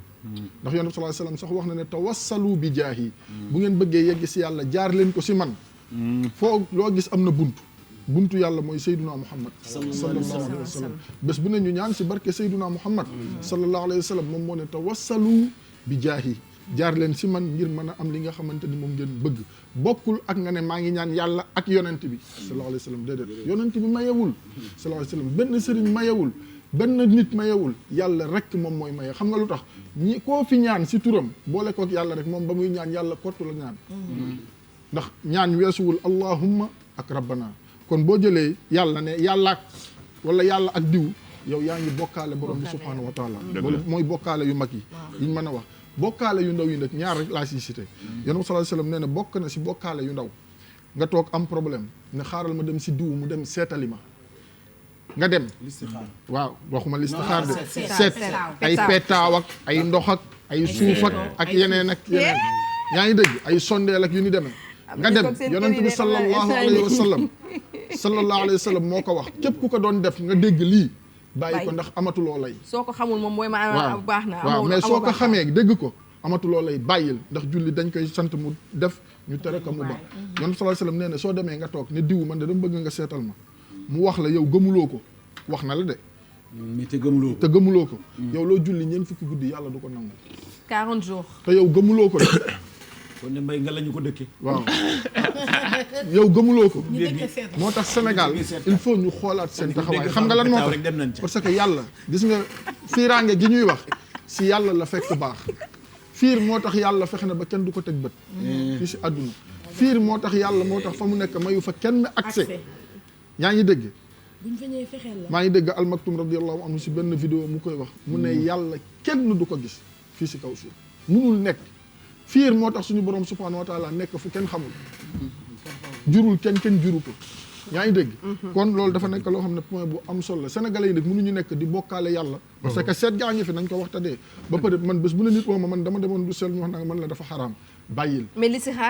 listixaar dinaa si ñëw beneen point la léegi nga dem kooku seetal la gëmuloo ko yonent bi sallallahu alayhi wasallam nee na loo julli 40 jours yàlla nanguwul léegi nag nga dëkkee loolu bëgg boo paree naan yàlla may ma yàlla du la may pare na si yow beneen bi bàkkaale bu ndaw bi mooy nga dem si diwu ne ko seetal ma mu seetal la nga ne ko ah lii de dëgg la nga gëm ko yonent bi sallallahu alayhi wasallam nee na weddi nga yàlla weddi nga ma te ku weddi yàlla weddi yonent bi sallallahu alayhi wasallam yéefar nga yaa boole si bopp sa diina ji waaye diina ji pare na si yow bu yàgg mu ngi mel ni rek ngay liggéey Futurs Médias nga ñëw ñu ne la sa badge nga dem ba sa contrat jee wala ñu jëlee la fi delloo ma sama badge nga dem photocopie sa badge joxe badge original bi di topp dëkk bi di wër yaa boole sa bopp Futurs Médias waaye Futurs Médias pare na si yow maanaam man nga dese tur wa dese sant wa dese nangam mais la ngay def bu fekkente ne xamuloo woon yàlla da lay jéggal na nga ëlbatiku te tuub mais boo xamee ëlbatiku di continuer di def day mel ni maa tay la te suñu borom subhanahu wa taala kenn du ko defee donc 7 péchés capitaux yooyu sax boobu moo si jiitu muy bokkaale borom bi subhanahu wa taala beneen bi waaw mooy benn bi si tënk rek 2 secondes maximum beneen bi mooy njibar yonent sallallahu alayhi wasallam alquran nee na yàlla yonent sallallahu alayhi wasallam nee na féticheur njibar si la bokk beneen bi mooy rey bakkan 3 muy ñeenteel bi mooy lekk riba 4 juróomeel bi mooy lekk alalu njirim 5 juróom mbendeel bi mooy ñu takk xare war a dem jaamaarloo nga daw 6 tapé te mënoon a dem juróom ñaareel bi nag mooy liy yàq réew mi tuumal as gor si lu la wóorul muy set surtout jigéen ñi nga xamante ni gis jigéen muy dem rek xamaloo ko dara nga ne kii de nangam la wala kii de moox diwu nangam wala kii de nangam sallallahu alayhi wasallam nee na wa qadful muhsanatil mu'minatil ghafilat kon juróom ñaar yooyu non dama bëgg nga répéter ko maintenant ñuy banque bokkaale yàlla njibar rey bakkan lekk riba lekk alalu jirim jirim mooy orphelin waaw kay daw bésu xare maanaam ñu ne la kaay xare nga daw bésu dee nga daw de damay dund yaa ngi dégg loolu jamono boobu weesu nañ ko léegi nag xam nga loolu loo koy tekkee léegi waaw léegi weesu nañ ko xam nga léegi fu loolu loo koy tekkee léegi ñu ne la l'islam dara tere lii nga war a noot sa bakkan nootuloo sa bakkan nga tàmmal sa bakkan loolu noonu mooy caaxaan topp caaxaan juróom-ñaareel bi mooy teg si deru gor ñi loo xamante ni wóor la fekk woo ko ak sos loolu mooy sos te nit ki boo ko xamalee lu ñaaw fii may jeexale mooy lii la l'islam sant mooy nga suturaal ko sallallahu alayhi wa sallam man satara mu'minan satarahu llahu fi dunya wal axira ku suturaal benn jullit yàlla suturaal la àdduna suturaal la àllaaxira léegi man dama leen di laaj ana kan si ñun moo bëggul yàlla suturaal ko waaw kon bu ñu bëggee yàlla suturaal bi kon dañuy suturaalante kon di ngeen dañ ne boo xamalee nit lu bon neel patt te nit loo ko xamal waxal ko balaa ngaa dee yàlla na toll. dégg loolu très belle conclusion en tout cas Oustaz. non dégg nañ ko non mais dégg nañ ko mais yow sànni si tuuti. ñëw bon li ma bëggoon wax rek mooy nañu sàlloo mandu. waaw bu ñu bëggee mucc ci jamono ji. ku bëgg a mucc na nga mandu rek. ku mandu nag tey jii la ñuy waxtaanee ci fàttaliku Garmi nekkoon nag góor gu baax bokk na sax ci ñu parrainel ñi ngi gàmmu Tiwaawan bu 2019 bi. Nabir. wa rahmatullahi taala wa barakatuhu ginnaaw ba ñu sant yàlla julli ci sayyiduna Muhammad sallallahu alayhi wa sallam. ñaan yàlla subhanahu wa taala teraanga bi ñu yàlla defal ci weer wu tedd wi di weeru yokkute waaye di weeru mbaax di weeru leerug sayduna muhammad di weeru guddig juddug sayduna muhammad sallallahu alayhi wa sallam yonent bi sallallahu alayhi wa sallam moom day moom la ñu dëkkmal ay teraangaam moom la ñu dëkkmal guddi gi ko yàlla màggal moom la ñu dëkkmal guddi gi nga xamante ne amul benn guddi nag bu toll ak guddi goo xamante ne toll nag guddi juddu sayduna muhammad sallallahu alayhi wa sallam Amadou Mbaye yëgal ni maam Cheikh El Hadji Malick dafa am ay góor yàlla yu ko daroon muy Mawlana Cheikh El Hadji Baba Ndiong Amadou damay attirer foofu sa attention pour wax la ne la rek nit da ngay am jom da ngay am ngor maam alxaaji Baba Ndiong bi Cheikhul Xaaji Malick génnee alaaj bi dafa génn rek yem ci góor gi Baba ne ko Baba mu ne ko si mu ne ko waaw lu xew ane gaa yi mu ne ko gaa yi dem nañu Cheikhul Xaaji Malick ne dënn di ko xool ba ci yàgg ne ko Baba mu ne si mu ne ko ki ñu war a jàpp du man góor gi amoon sang-froid waaye góor gi amoon kóllëre góor gi nga xamante ne tabaarakallahu deretam moo tax ba mënul woon daw njàmbaaram ak engagement am ci keppaaru góor gu baax gu rafet boobu di Mawlana Cheikh Seydi El Hadji Malick radiyallahu taala anhu amul benn parcours ba maam Cheikhul Hadji Malick def lu dul dafa ànd ak alxaaji Baba Ndiong tabaarakallahu nga gis ne Cheikh Seydi El Hadji Malick dafa dem ba nga xamante ne dundam sax li mu war loo xam ne daf ko war di jëfandikoo ci njabootam maam alxaaji Baba Ndiong moom la ko daan teg ci loxoom kooku mooy ki nga xamante ne mooy bàyyu alxaaji Cheikh Baba Ndiong ki fi uutu baayam 63 ans ba tey ñu ñaan yàlla subhanahu wa taala yann yàlla guddal fanam ci barke Seyduna Muhammad alayhi salatu wasalaam Amadou ma yëgal la maam alxaaji Baba Ndiong mooy góor gi nga xamante ne keroog bi ko Seydi Hadji Malick joxee lijaasaam ne ko Baba mu ne si mu ne ko jot na nag nga delluwaat Fuuta doxal mission wu yonent bi sallallahu alayhi wa sallam seen maam alaaji Baba Ndiong dal di bàyyeekoo nag tabarakallahu Tiwaawoon Cheikhul Xaaji Malick radiallahu taala anhu dal di ni alaaji Baba mu ne ko si mu ne ko lijaasa bi ma la jox maa ngi lay ñaan bul ko ibbi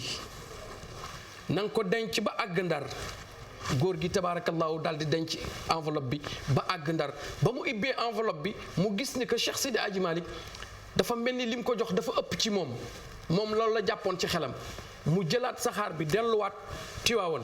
bu heure bii takkusaan la chaîne maam Alaaji Baaba Njong duggaat Tiwaawan bi mu ñëwee nag ma nga fekk góor gi Cheikh Seydi Hadji Malick mi ngi julli takkusaan bay génn ci zawiya bi Cheikhul Hadji Malick seen ko ne ko baaba mu ne si mu ne ko hakaza umirtu niñ ma ko digalee rek ni ma amee ndigal ci yonent bi sallallahu alayhi wa sallam ginnaaw ba ma amee ndigalu sama borom ak ndigalu Cheikh Sidi Ahmad Tidiane niñ ma ko digalee rek noonu laa la ko joxee baaba dellul ñiy wax ci Sayyiduna Muhammad bari nañu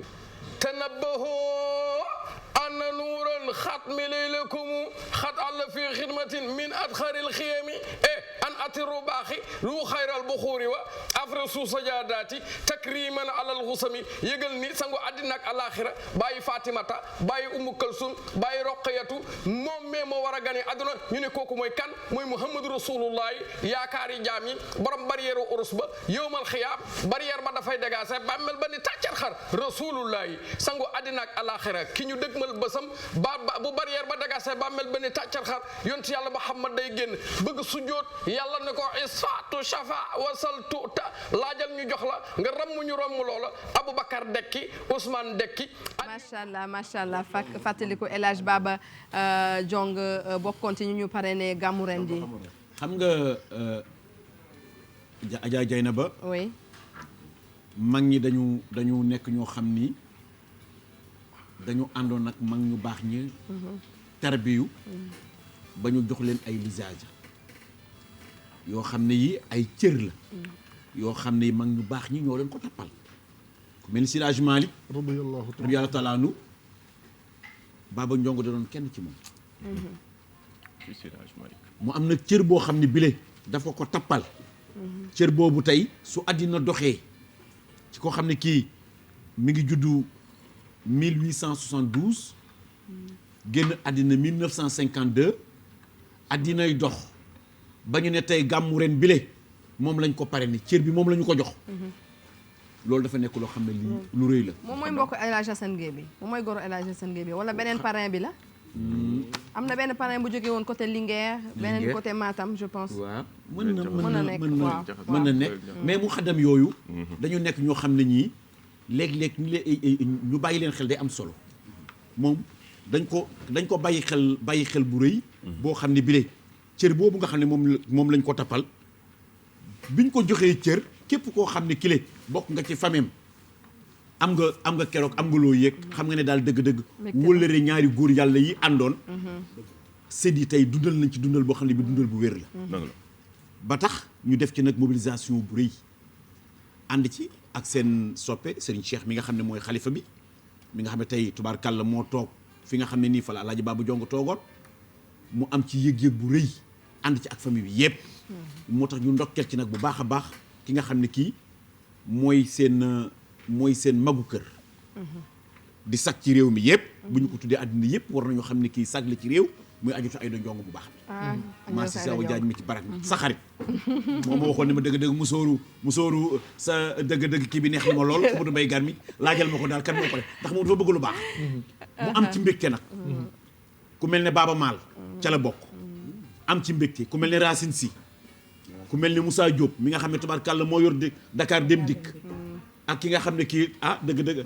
Mado ngi tam ma nga ca gannaaw ne moom tam ci la bokk ku mel ne Coro Njaay Jong bu Louga bari nañu ak ñi nga xam ne ñoo nekk ci extérieur ñi nga xam ne tubaarkàlla continent boo dem da nga fa fekk waalo yi mu nekk tamit lu am solo moo tax daal cër su la ko say waajur liggéeyalee ba mu tàbbi ci yow nga fonk cër boobule ñëpp war nañ la màggal te ku ne xam ne waalo moom boppam la gëm boo ko ñaanee dalay may waaye boo ko tooñee léegi ngeen daje loolu nag ñoom dañu ko dondu lu ñu mës a dugg ci daara du ñu bàyyi dara lu daara ba laaj dañ koy jox ak ba mu mat ku ñu àndal dañ lay jox cër bu wér pour daal bu ëllëgee lépp loo xam ne war naa jóge ci ñoom ñëw ci yow tam doo ci mën a desal dara ajatu ba dëgg Alaaji Baaba Njong moom nag noonu la meloon man ndokkee ci nag Abdou Aziz mi nga xam ne tubaarkàlla moom la ñu filmé léegi mu génn nu lépp sëtam la génne nu lépp alaaji Baba Njong moom tam maa ngi koy ñaanal yàlla guddal fanam te sàmm ko ndokkeel nag bu baax sama jigéenu bopp ku ne xam ne sama xarita Ayda Njong mu baax maar si zawa Jaañ mi ci barag ma ci bu caak mi ci daw faal folo mi ci xattey ndeer bi dem tabari mi daanu kër mbay jàll mi jàll natte ko di kon jaay ma ñi moom tam maa ngi ko ziar di ko ndokkal di ko ñaanal jàmm lu bëree bëri amiin jay na ba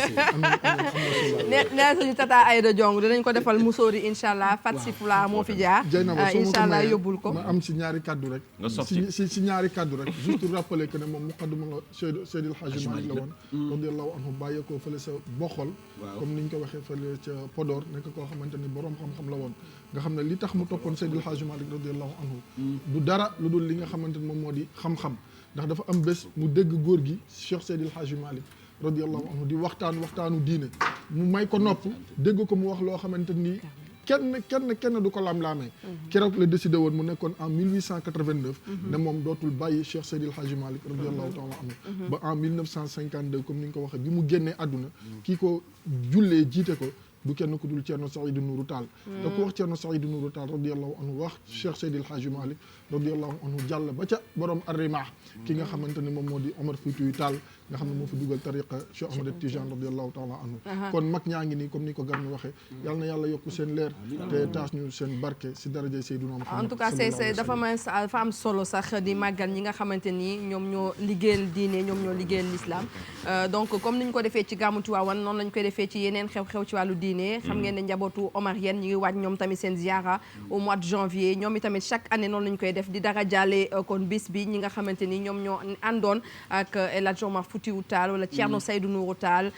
di xeex ak moom ngir l'islam mën a law ci Sénégal ci Afrique ak ci monde bi yëpp en tout cas merci beaucoup nga nuyul ñu suñu kon yaay Ayda Njong bu baax a baax merci Garmi jërëjëf kontaan rek ak békk yow baax a baax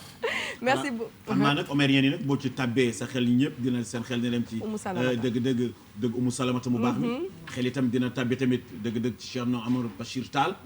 sunu soppe boobu li ñun daal xam naa tam buñ ca àggee incha allah dinañ ci préparer lu rëy tamit mu jëm ci ñoom incha allah loolu dinu mën a nekk di leen nuyu ñoom ñëpp njabootu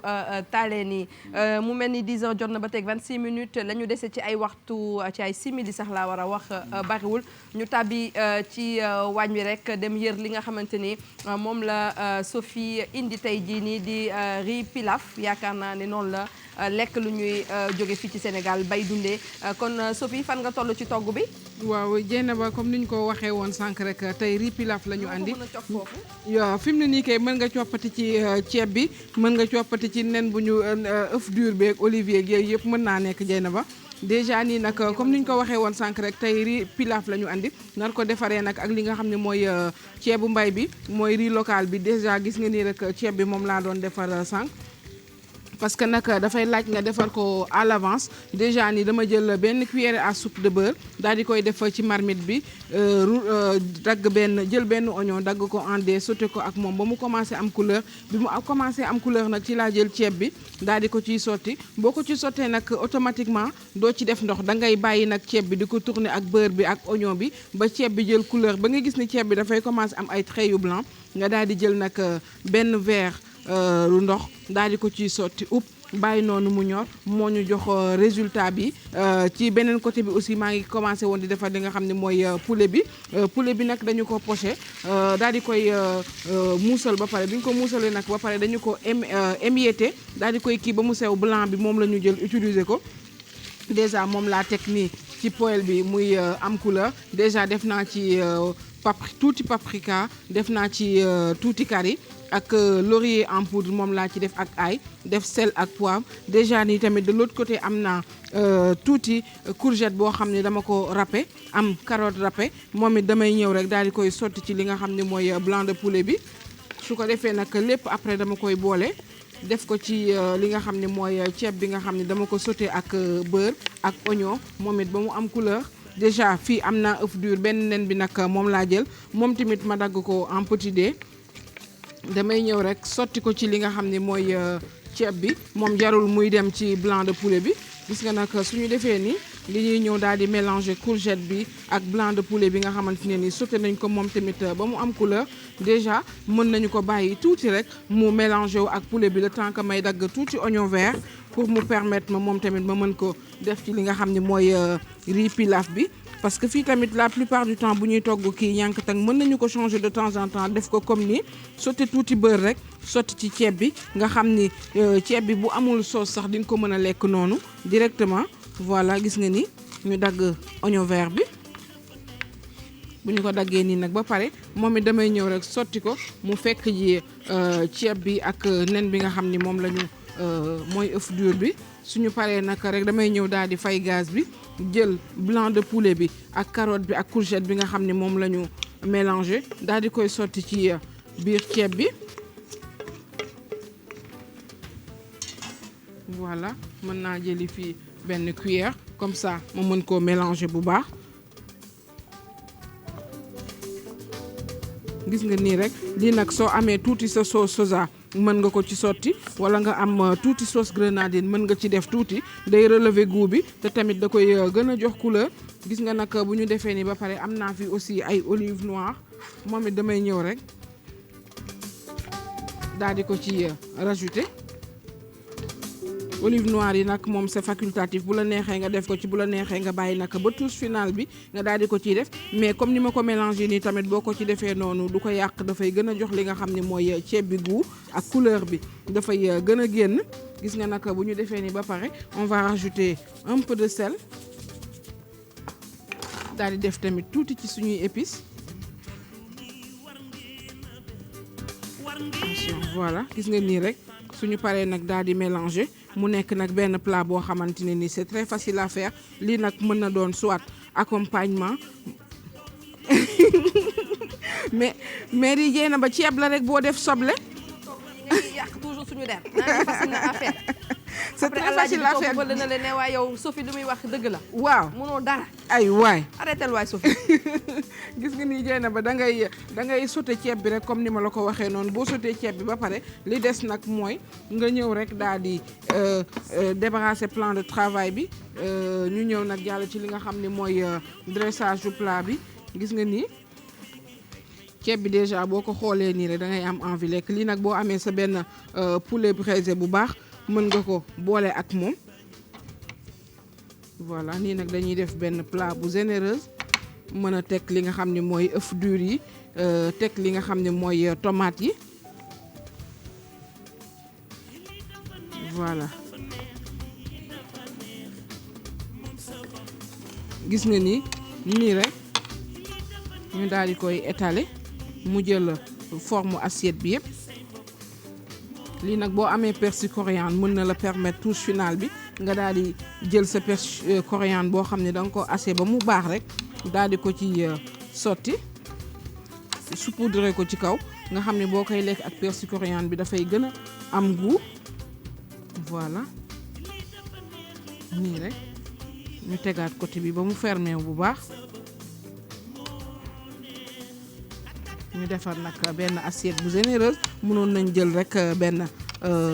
emporte-pièce def ko ci mais ñun nag dañu préféré tey def ko ci nii ba mu génn bu baax a baax a baax ñu fompaat fii tuuti rek parce que tamit ci cuisine bi la boo ko dafay laaj de temps en temps ngay nettoyer comme ça nga mën a yeggali sa liggéey tranquillement. voilà su ma paree nag damay jël quelques rondelles de tomate rek daal di koy teg ni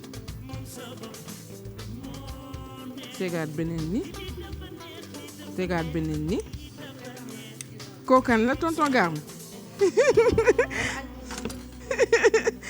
teel a dugg marché teel a taal teel a yekk añ rek tonton waaw gis nga nii jey na ba ñu daal di jël quelques olives noires daal di koy teg ni suñu paree ñu terminer ak oignon blanc bi. voilà ñu jëlaat beneen rek daal di tegaat ni voilà gis nga nag bu ñu defee nii ba pare dañuy daggaat rek tuuti oignon vert. riz cantonné yooyu. waaw jéena ba comme riz cantonné la mais c'est juste li leen différencier mooy bële da ngay def viande hachée. defaat nen daal di def ci kawam mais bii gis nga dañu ko def rek mu simple am blanc de poulet ak courgette yeeg yooyu am naa fii tamit œuf dur mën nañu ko dagg en quartier. voilà gis nga nii rek ñu daal di ñëw teg ko ci digg bi voilà gis na nii rek Dieynaba lii nag moo nekkoon accompagnement bi ñu leen présenté tey mu nekk benn plat bu simple boo xamante ne ni lii soit boo amee comme ni ma waxee rek benn poulet braisé mun na ko accompagner wala soit nga defar benn méchoui boo xamante ne ni méchoui kawdir lay doon mun na ko accompagner Dieynaba ci kanam tuuti nag ma andi ko ci plateau bi ñu jàll ci dégustation bi. oh waaw ñu ngi lay xaar kon Sophie en tout cas visuellement ça donne envie de manger machallah yal na yàlla loxol wéral loxo bi wéral itamit xel bi ba ngay mën di ñu indil yu saf yeeg yu neex yi xam nga yàlla voilà ay naan biir de waaye de moom mën naa togg de mbay ay ndax nga ay ak yooyu ndax ay nga ay waaw mënoon naa ko nag ñaari bong bong dërëm tungo ne la may sokalaka aywa mënoon ñu delloo si jamono d'accord ok donc pas de souci en tout cas merci ay nañu planning nañu def nañu nu mu tudd sax tëb voilà saut à l'élastique def nañ yooyu yëpp def nañ ko macha allah jamono ju nekk ak la cay xew waaw léegi nag comme que li xew nag mooy toog di leen bégal donc foofu la ñu toll ci jamono ji bu subaa nag ñu nekk ci retraite bàyyi xale yi ñeneen ñu ñëw ñu jël suñu place donc adduna bi noonu la 10h35 dans 10 minutes dañuy jeexal li nga xamante ni moom mooy yeewu leenu bés bi mais peut-être avant loolee yëpp nag ñu bégal leen ci musique parce que xam ngeen ne ci kanam tuuti dans quelques instants Exayedex dana ñëw kon ci sunu musique Nema Allo Jaman Express ma allo Jaman Express mu nekk nag opus bu bees bi nga xamante ni génne na ko mais nag Jaman bëgg na ay wayu mbëggeel torop ci way yi mu génne yëpp xanaa ñaar la ci way Serigne Touba voilà il est trop sentimental ce garçon là boo xoolee kanamam xam dafa sentimental ah oui mooy kii yëpp ko semaine passée il y a 2 semaines et tout ça là muy relation bi nga xamante ne am na ko diggante ak Coro Baar moo tax mi ngi ciy wax tout ça là donc ay waay dimbali leen ma ngir yàlla daal waaw ay waay mais non mais est-ce que tu as démenti non j'ai pas besoin de démentir d'accord ok d'accord yàlla jeexul waaw mais ñun xam nañu en tout cas way na mbëggeel donc moom célibataire lay yem mu nekk ci benn lancé ce qu'il faut saluer quand même au-delà sax ñuy wax vidéo bi très rapidement moom aujourd'hui le Sénégalais ñu ngi am léegi une bonne partie des artistes sénégalais ils font les millions sans sponsor c'est-à-dire que leur page n'est pas sponsorisée te ils ont les millions ñooñu tey s'ils sont sponsorisés dañuy laal 40 ni parce que on est léegi ñu ngi envoisiné 10 millions 10 aujourd'hui il est presque à 9 millions de vues tey ñu ngi xool ñoom ñëpp donc ñoom ñëpp tey ñu ngi commencé di laal 10 millions te amuñu te sponsorisé wuñu mais tey boo leen buñ dugalee sponsoring comme ni ko américains yi def ak nigériens yi di étonner le monde c'est parce qu'il y a une grosse machine derrière ñun machine yooyu tey bu ñu ko amee booy ñu sponsoriser leen ils vont faire facilement 40 voire 50 millions booy di gën a yokk di changer defar seen communication bi aussi oui communication digitale communication bi mu gën a baax exactement et puis voilà tant de vers là-bas xam ko et puis c'est pas cher c'est d'habitude ay $200 l'année ngay fay ñu sponsoriser mais les données vont changer hein oui données parce que YouTube bokkul par exemple ak ay booster page Facebook wala Instagram parce que anam bi nga xamante ni moom mooy tax nga gën a dem ci kanam dafay dépendre un peu ci publicité bi te publicité bi pour nga yéeg ci foog nga toll déjà ci benn niveau bi balaa ngay mën a atteindre publicité boobu parce que publicité bi moom moo lay yéegal ci échelle bi donc YouTube c'est un peu différent ak yeneen te dafay changer waat léegi te day changer waat nii ñëpp jot nañ mail yi bu fekkee yaa ngi yëngatu loolu yooyu ñëpp jot nañ lay ñëw changer léegi YouTube maintenant léegi benn nombre d'heures la lay laaj je pense ça fait 1000 et quelques heures la lay laaj ak defe naa 50 000 vues ou 100 000 minimum pour ñu commencer monétiser nga mën commencer am xaalis mais en tout cas pour daane rek déjà Jaman mën nañu ko fekk le 15 donc fii ci 5 Up donc il joue ñu wax Sénégal yëpp ñu ñëw soutenir ko c'est un jeune artiste à soutenir il a beaucoup de talent machallah donc le 15 5 Up à partir de 21h ñëpp danañ fa dem inchallah pour le booster parce que c'est un garçon quand même qui mérite d'être boosté d'être accompagné d'être soutenu donc voilà inchallah en tout cas on lui souhaite bonne chance Garmi waaw man ne dama jaaxle kii de xam naa ne yow fan lañ tëggee 5 Up xamal nga ko lu bari dem Garmi kii 8 ans jàpp 9 ans wala 10 ans man ak moom ñu ngi xaritoo donc c'est normal waaw mais xaritoo gi waaye léegi nag kon léegi xam nga lan sa génn sama vie privée yow non même vie privée kenn du ko étaler fii. ci yeewu leen nga vie privée. bàyyi ma. wala déet fii nga koy indi mbay yaa ko di ci taabal yi nga xam ne dañoo war a discuter. fii nga koy indi mbay booy bëggantee xale ba ñun man lan moo ci yoon ëpp du may garmi fii yaa koy indi fii. fii nga koy indi fii. da nga bëgg ma weer la xam nga Oustaz Assane nañ ci turaalante. man may garmi. Oustaz ma noppi. Oustaz ma noppi. waaw rus leen ma si waaw rus leen ma si parce que man nitu jàmm laa waaw rus leen ma si parce que may bëgg lépp di rafet lépp di nekk mbégte lépp di nekk sutura mais nag yow yaa ko tooñ yow mii di wax yow nga ay 5 up kii ba muy wax da nga waroon noppi bañ a xam xale bu góor bi fu muy tëggee dañu waxante dëgg rek yaa weer sa bopp waaw kay waaw d'accord je tranche maintenant 10h41 dans 5 minutes on va terminer yeewu leenu bés bi mais avant ñu jeexal peut-être quelques avis de perte ak anniversaire yi avis de perte yi ñu doore ko ak Mamadou Mané donc Mamadou Mané xale bi ngeen di gis ni avis de recherche la donc Mamadou Mané fils de Aminata Camara donc 15 ans la am fukki at ak juróom la am dafa daal di réer depuis démb depuis kon jouru màggal bi la daal di réer depuis le jour du màggal lañ ko la réer xale bu góor bi donc bu nekkee am na ku ko gis mun nga woote ci 77 500 06 26 77 500 06 26 voilà dimbali leen ci waajur yi am nañu njàkkare trop ci jamono ji keneen ku réer mooy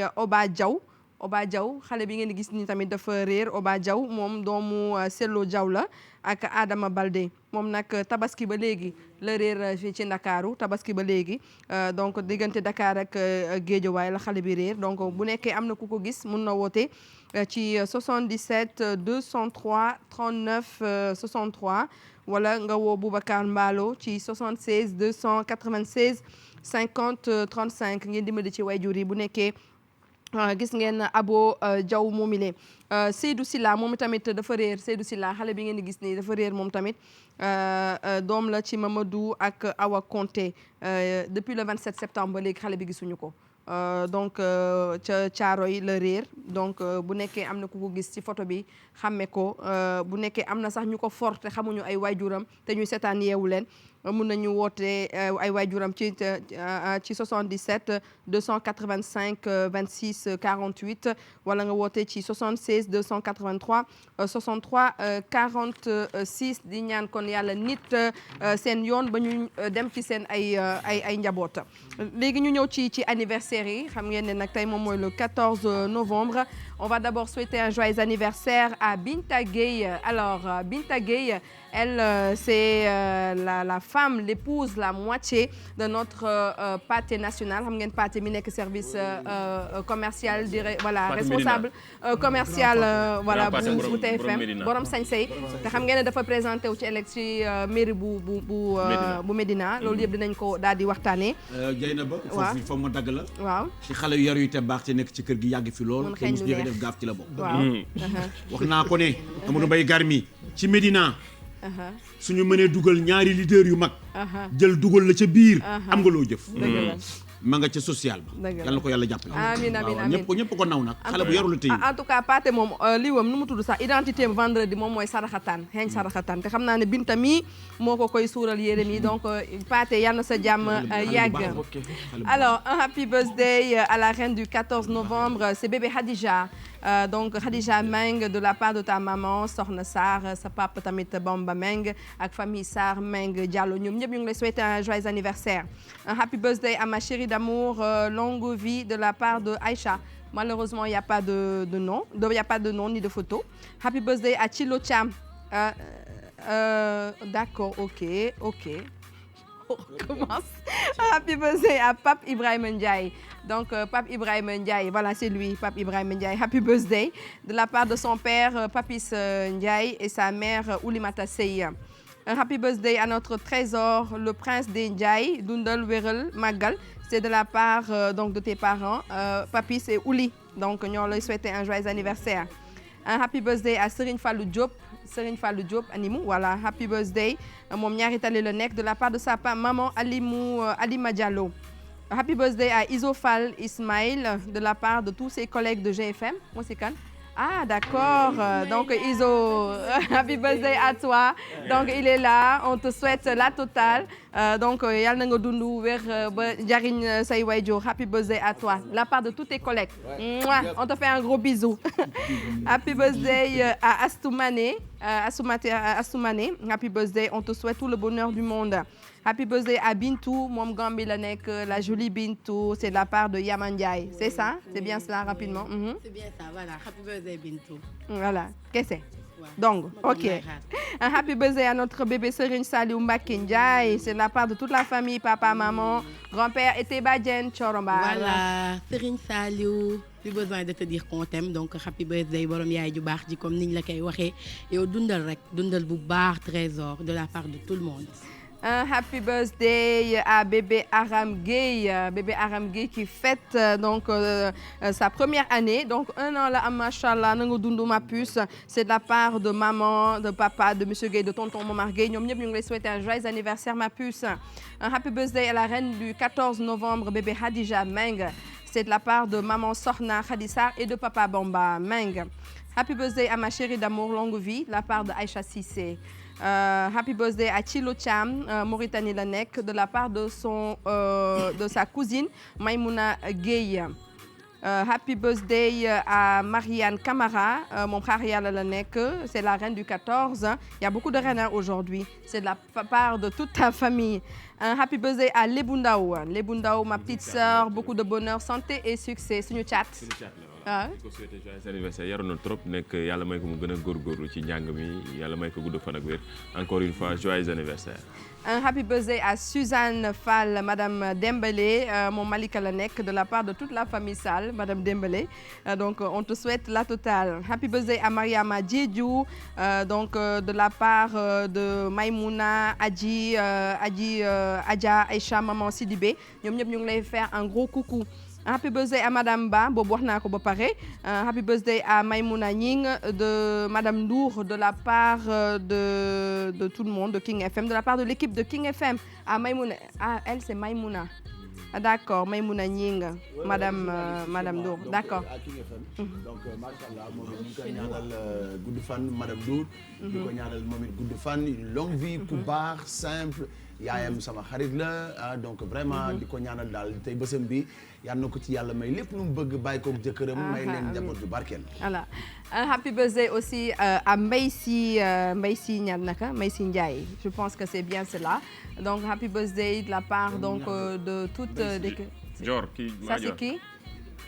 Ah Betty, je l'avais pas reconnu. Betty, voilà, Betty Major. Excuse-moi ma puce, je l'avais pas vu. Donc Betty Major, happy birthday à toi. Aïcha bismillah. mi ngi moo nekkoon ci. très bien ci. TFM religion. TFM religion. waaw macha allah ci ñu ko ubbi ci la bokk.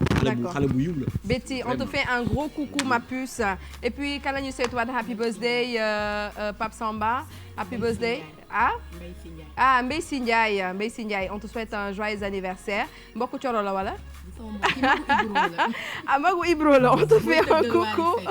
waaw xàmme naa ko ci kon yu neex yooyu noonu ñu dégg ci ginnaaw moom la. Donc Mbaye Sy Ndiaye ñu ngi lay souhaiter un joyeux anniversaire, yal na yàlla aussi wéral loxo bi machallah. Fii la ñu yem nag xaw nañ d'abord tuuti di jégalu bu baax a baax di tàggoo fii 10h49 Garmi. yéemunu fii moom Mbaye da nga naan dañuy tëj plateau bi yéemunu fii de Mbaye. waaw d'accord yéem. seet na wax bi Mbaye. en colonel. waa Garmi. waaw di ñaan rek yàlla nañ fi dajawaat incha allah ci beneen yeewu leen te ñu indi jàmm ak wér. yàlla yokk xéewal yi yokk jàmm ji. waaye nag di am mbégte nag di ndokkeel ñëpp nag ci gàmmu gi ñu jóge ndax gàmmu gi macha allah tubaarkàlla neex na. ñi ci tàbbal seen i wërsëg yàlla na yàlla dimbali leen. amiin ñu yàgg koo taxawee. xalif généraux yi tamit tubaarkàlla yàlla boo bàyyi leen ci boppu li ñu jiite. yàlla jàmmal leen. waaw incha allah di leen jox dox daje nag ci na biir. incha allah Rose. Merci Dieynaba, merci à tout le monde. On se retrouve rendez-vous jeudi prochain inchallah. Ziar bu baax sama bàjjenu bopp soxna Bali Mountakha. Ton micro, oui. Dama koy fàtte. Non, vas-y. Voilà, elle recommence. Merci à tout le monde.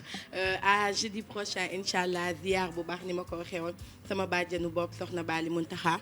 Di ñaan suñu borom yàggal taxawaay bi. Je te fais de gros bisous. Ndiaye Bale. merci beaucoup rendez-vous lundi inchallah. Kese. jërëjëf. excellent. Voilà merci beaucoup donc sinon di wax rek pour gars yi bëgg ci veste bi. ma ngi woo Kandji Couture merci beaucoup. au 77 894 26 68 77 894 26 68 di nuyu yaayam bu baax sama xarit la sama yaay la aussi moom mooy maman Fat Si foofu ca Pikine sinon di dox rendez-vous incha allah gars yi la ni di ñaanal nit ñi rek bon gàmmuwaat. d'accord. waaw am mbégte jàkkaarloo woon ak yow waaw acca bismillah pour gagner du temps rek yow ñëw far. donc amoon mbégte jàkkaarloo ak yow Dieynaba alaaj Mamadou Bay Gar muy ex Thioro Ndiaye ak ñi bokkaloon liggéey bi yëpp macha allah Pape Doudou si ginnaaw ak téléspectateurs yi ñu doon topp ndokkeel ñëpp si gàmmu gi yal yàlla may ñu fekkee waat gàmmu jàmm si barke Seydouna Muhammad sallallahu alayhi wa sallam man maa ngi woon Tiwaawan di ziar bu baax Mamadou Diagne si Mbeng di maire bi di directeur HLM maa ngi koy nuyu Diagne si Mbeng ak soxnaam madame Mbeng waaw ak madame Mbeng maa ngi koy nuyu bu servir le Sénégal ak sama xaritu bopp ak sama xaritu bopp Maysa Mayakor Diouf maa ngi koy nuyu bu baax di ko ziar nga may ma jaale rek Adja Ndeye Tické Ndiaye nga xam ne dafa ñàkk way juróom biñ ne suba la gàmm gi di ministre porte-parole du gouvernement ñu ngi koy jaal di ñaanal way jur boobu yàlla na ko yàlla xaare aljana man nag marque bu ñuy wax Nubi moo ma solal téléphone bi 78 la 503 19 08 78 503 19 08 77 353 29 06 awa ñëpp nee nañ tenue bi rafet na macha allah muy Nubi création yàlla na yàlla wéral loxo bi. macha allah Dieynaba. merci beaucoup Oustaz on garde le meilleur pour la fin Sophie. Dieynaba merci beaucoup merci à tout le monde Dieynaba di leen jox rendez-vous rek très prochainement ci yeneen recette di remercier aussi sama team bopp équipe bu Sagesse Traiteur ñoom Oulay Yaayu Rasoul Ibou Babacar bàyyiwuma kenn ñoom chef Lamine macha allah chef Balde bàyyiwuma kenn Dieynaba à très bientôt inchallah. merci beaucoup Sophie c'était un plaisir de partager plateau bi ak yéen ñëpp en tout cas ñu bëri ñu ngi may envoyer message di ma laaj kan moom ñawal alors elle s'appelle Khady Thiam